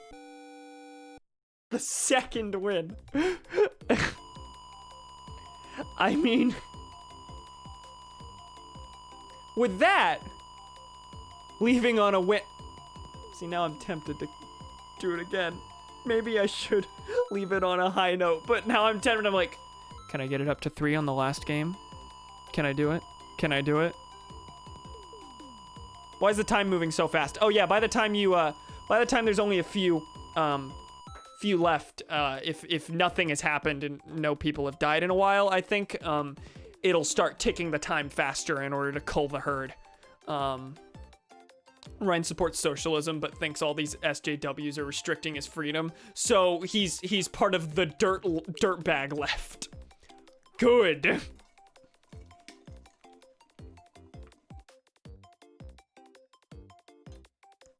So Ryan would be yelling about identity politics. I got it. Second level up. Favorite Netflix comedy specials? Probably one of the ones called Triggered. Real big Ricky Gervais fan. Like ostensibly left on most things, but ostensibly liberal on most things, but cannot stop freaking out about the SJs.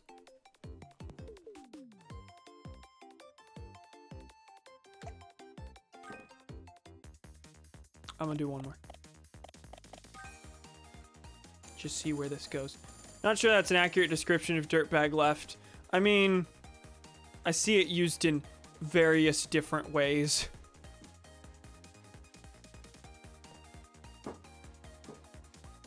I mean, I wouldn't describe, like, I know people throw, dirtbag lefts are usually SG from the perspective of right-leaning people. I mean, this is true.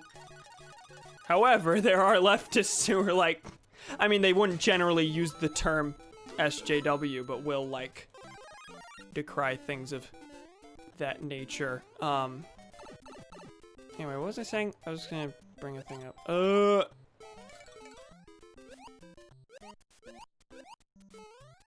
I know people will, like, say Vosh is a dirtbag leftist, and what's the other name? I don't know. I'm not gonna go into it just because I don't watch any of the people I typically hear being called dirtbag left. But there are also, you know, people on, generally they're just edgy / are willing to go and use controversial wording to shit on internet Nazis. That's fair. That, like, generally, like, to very minimally say what, like, I usually see dirtbag left being used as is lefties who think slurs are okay. And it's like, generally I'm not gonna, I mean, not going to decry people for being uncomfortable with that. For one thing. But also, I don't watch any of the people who people usually use that to refer to, so I don't care, and I'm gonna stop talking about it. Did I miss anything? He says, during the game, yeah, I could have ended it on a win. Instead, I'm gonna end it on one where I lose because I get distracted again and literally turn to scroll through chat.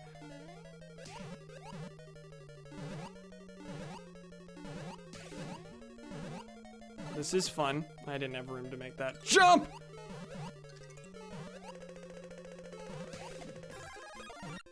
Okay. I can make it to Bowser from here. Have a dive. Thank you. 1, 3. Okay, I'm gonna roll the dice.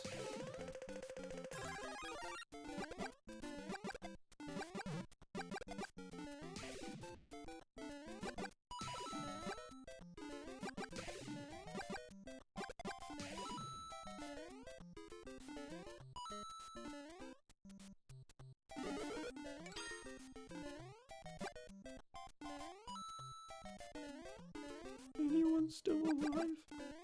Place your bets. How's this one gonna go? Cautiously optimistic, but not too optimistic. The game actually seems to be going pretty quickly. We're already down to 7. 22%. Alright. I'll take that.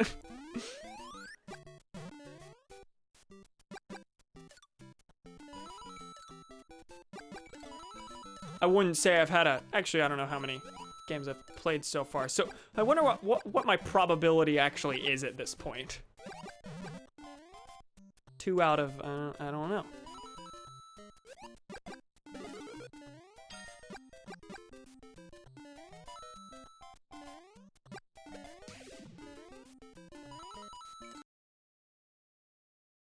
Are you kidding me? No device again. Hi, I'm standing still.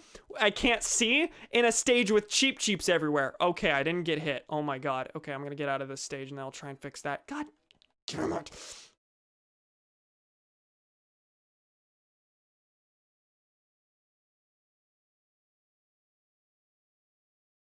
Okay. 1-1. Okay, this is...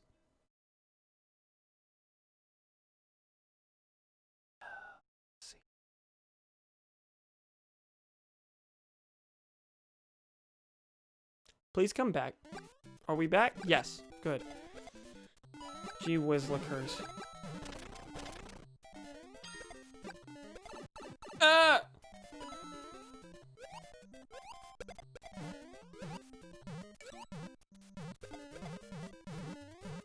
Useful as philosophy tube and contra are, they aren't content that'll change the perspective of Nazis. Are you sure? I wouldn't know. I don't know if that's accurate either. One of their biggest, like, whenever they talk about, like, fan responses and things like that, it's almost always people, saying they were de-radicalized. Not almost always, like, I wouldn't say I was de-radicalized by them, but they are the kind of content. I think they do, a lot of de-radicalization. I've heard their names get brought up when, people say that our focus shouldn't be specifically on de-radicalization.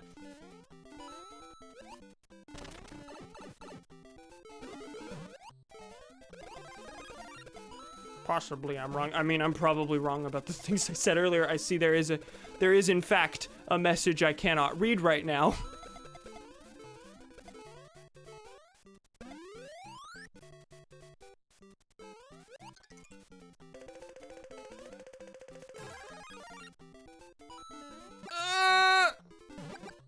Isn't even trying to de-radicalize people. Oh yeah, no, I agree with that. Anti-Semitism video featured him in women's clothing and he paused to say he did it because any actual anti-Semites watching would get irritated and leave.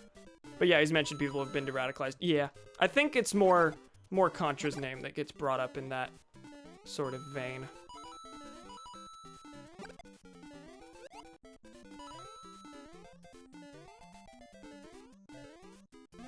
But generally they're pretty obviously more reaching toward the, like, maybe radicalizing a liberal or someone who's, like, politically disengaged, of which there are far more of those than fascists, I would say, but, yeah, they're definitely... I lost that sentence, like, halfway through the thing. What I'm saying is, like, that's clearly not their intent in a lot of in most cases. Like, they aren't specifically like, hello, fascist man, person who has fallen into fascist circles. Here's why, stop. But that effect does seem to exist. Whereas, yeah, there are others who are specifically geared toward de-radicalization. Liberal to leftism requires completely... Yeah, no, I wasn't equating the two.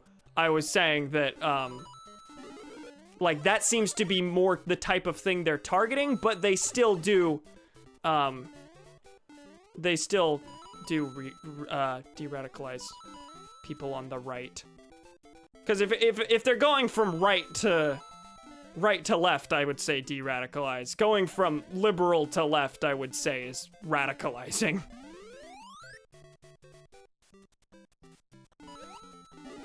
And I don't think someone who went from liberal to left would write in saying, you de-radicalized me. Like, that's not the thing they would say.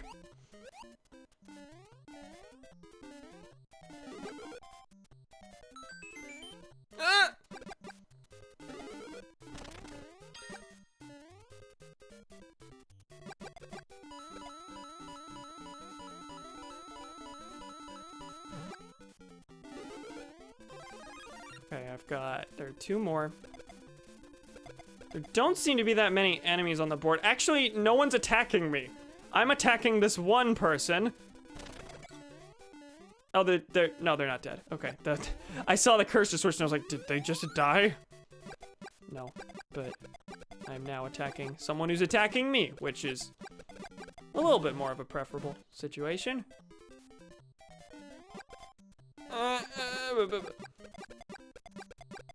Still very little happening. Have they just been exchanging enemies, or is there, like, not a lot going on? Is one of them not adding to the pool? Okay, now I'm on both of them. Now we're gonna duplicate everything and things are gonna get wild. I'm gonna be eating the words that I was just yelling. It's like, man, it sure is boring around here, and then things get so wacky that I die. Wacky, that's the term for, being bombarded by death.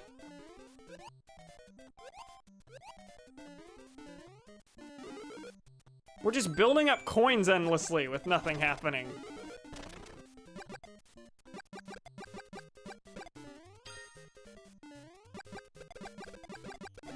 Not gonna bother with that coin block.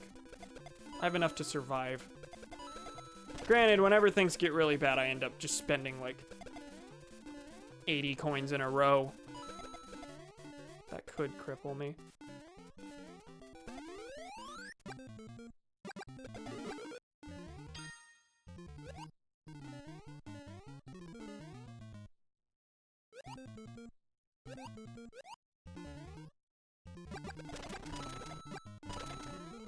Give me star. I like that. I liked that, what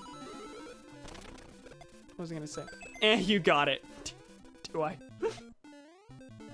Oh, you're talking about progress, leftist, viable candidates for Congress, House, however your messy bureaucracy works. Yeah, about right.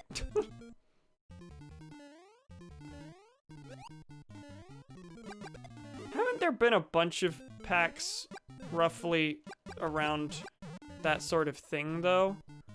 Not saying, oh, that's useless. Like, the more the merrier, but, pretty sure, like, there's the Justice Dems, there's, that's the only one I'm thinking of. That's the only one. Granted, a lot of people aren't, on the left aren't super happy with Justice Dems anymore, because it's run by, I think, Cenk Uygur and Kyle Kalinske, both of which people aren't super fond of anymore. As far as I can tell, like for a while, I know Kyle Kalinske was on a very big Bernie or bust kick for a bit, and Cenk Uygur is Union Buster, I think. So that's cool.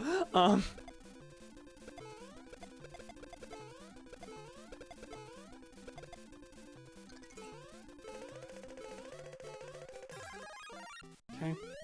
Still doing decent. Please attack me.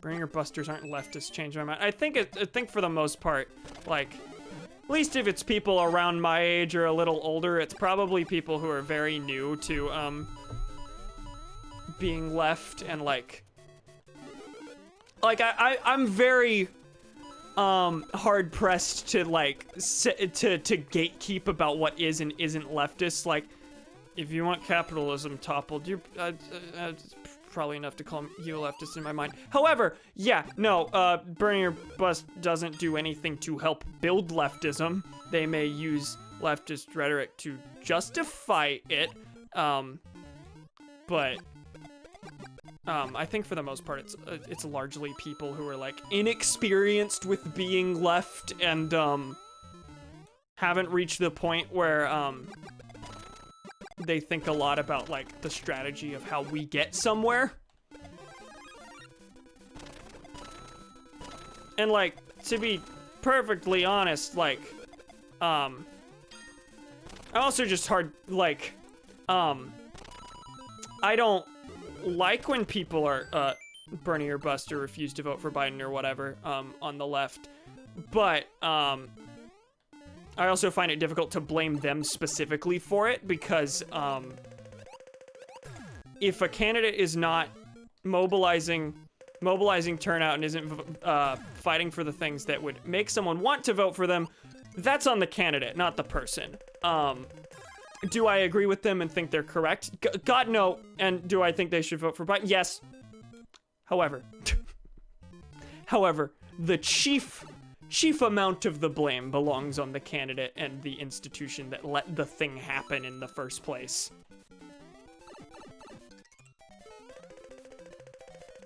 Ah!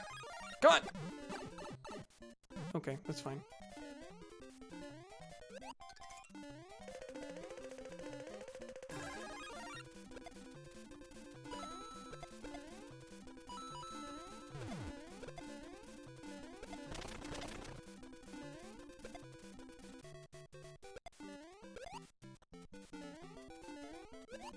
And I know, like, at the time, whenever Bernie first lost the primary, there was a very, like, I never specifically said, oh, I'm not voting for Biden, but there was a very large part of me that's like, what makes the most sense here? Because, like, they did, in one way or another, take the election, steal the election, very, very heavily, rig it against Bernie, be it in actual numbers. I don't think they rigged the election numbers wise and like did math fuckery or anything, but like they very clear bias against Bernie and blah blah blah blah. And there was a, you know, huge part of me that was like, do we just let this happen? There was like a week or two where I outright said I wouldn't vote for Biden. Yeah, I never reached that point, but there was definitely a debate in my mind that was like, okay, so realistically, if we only have two choices, we want the lesser of the two, right? Like, lesser of two evils is fucking annoying, but like, the thing. But also, at the same time, like, is it justified to, vote for someone who the system was very clearly rigged in favor of? And if, it weren't for that rigging, likely wouldn't have won. Like, do we justify this tactic or not?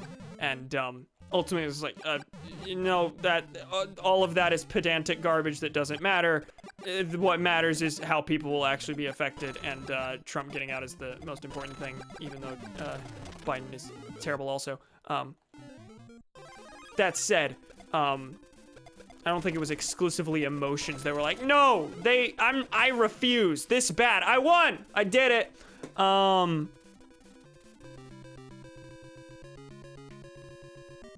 Wow. Numbers. Number go up. I say that a lot.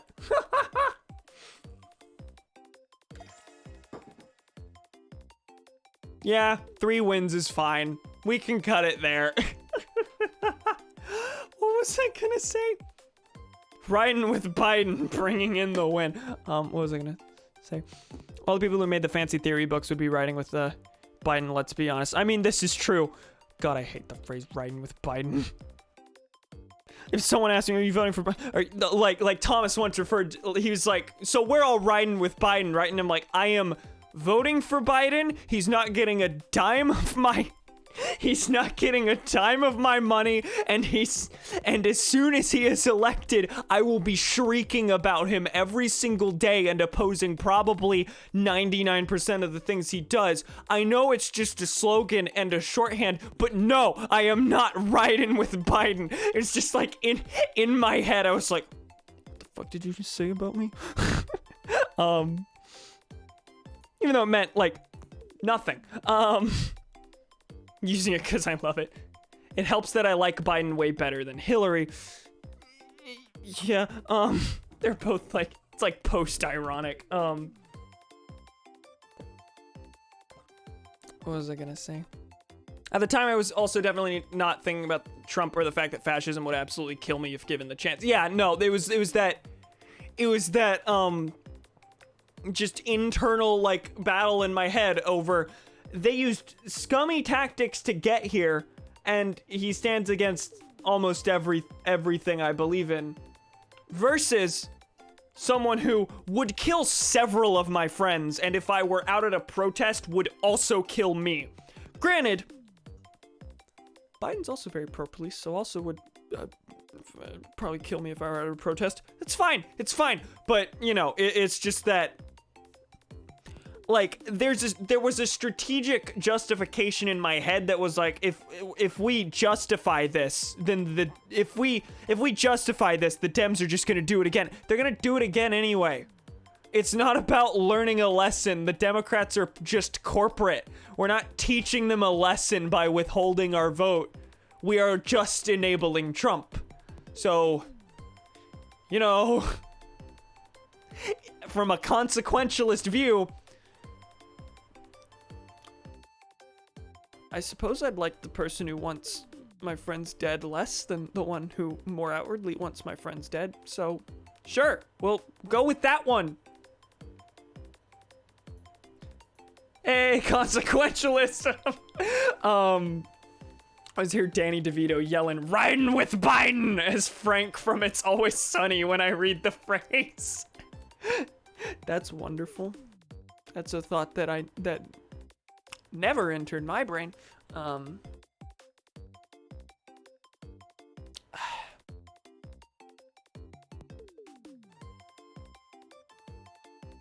But also, yeah, I have a hard time. The whole thing that started that is like, I have a hard time explicitly being like, these people are stupid if they're gonna like withhold their vote for Biden, because like voter turnout is not a problem caused by voter turnout is not a problem caused by people not wanting to vote. That is not what causes it. And even if that is what causes it, people not wanting to vote is caused by other things. It's not. I struggle hard with saying it is a personal failing on their part, even though I think they're making the wrong decision. Additionally, what was the other thing? The main point of all that was, even though I never at any point said, I'm not voting for Biden, there was, you know, that struggle in my head, which meant I had to, you know, get to the point. I had to take time to get to the point of being like, yeah, I'm voting for Biden. I hate it, but I'm voting for Biden. It's just the right decision. Like, someone has to get to that point. And a lot of people, I feel like, are infants in their leftism, in that, like, they have not been left for very long. They think certain wrong things about what leftism is, or they're just reaching different conclusions that aren't strategic in nature. And as such, like, yelling at them is not gonna do anything. They will eventually reach this point on their own, I think. That's not saying the idea shouldn't be condemned. Like, it's messy. I'm just very, you know, that all came from, I'm not gonna be like, okay, you're stupid, because there's one right answer here, idiot. Anyway, I'm gonna go to the thing. You know, I forgot this blanket was here.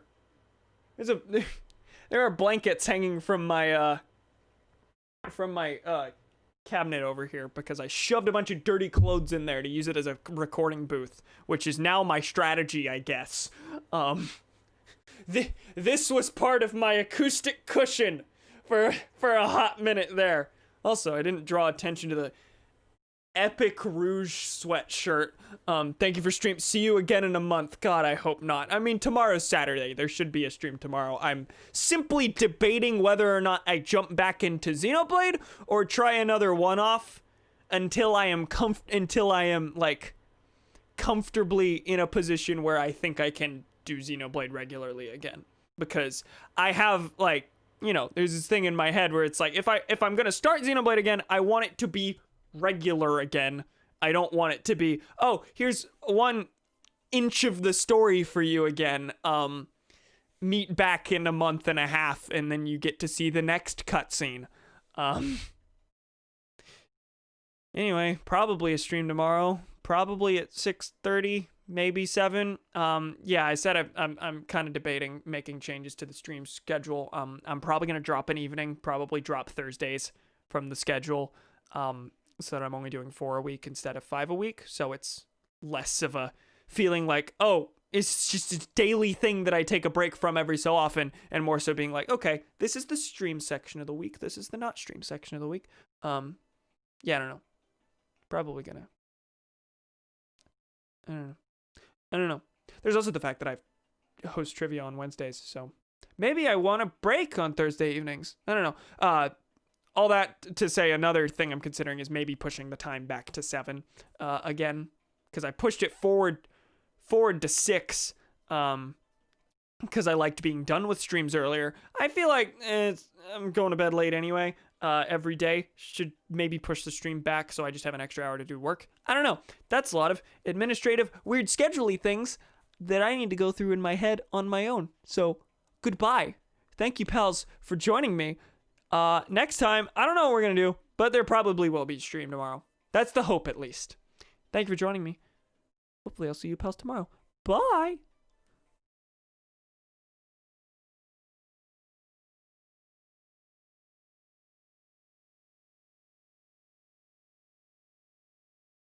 My, that's a snazzy consequentialism there.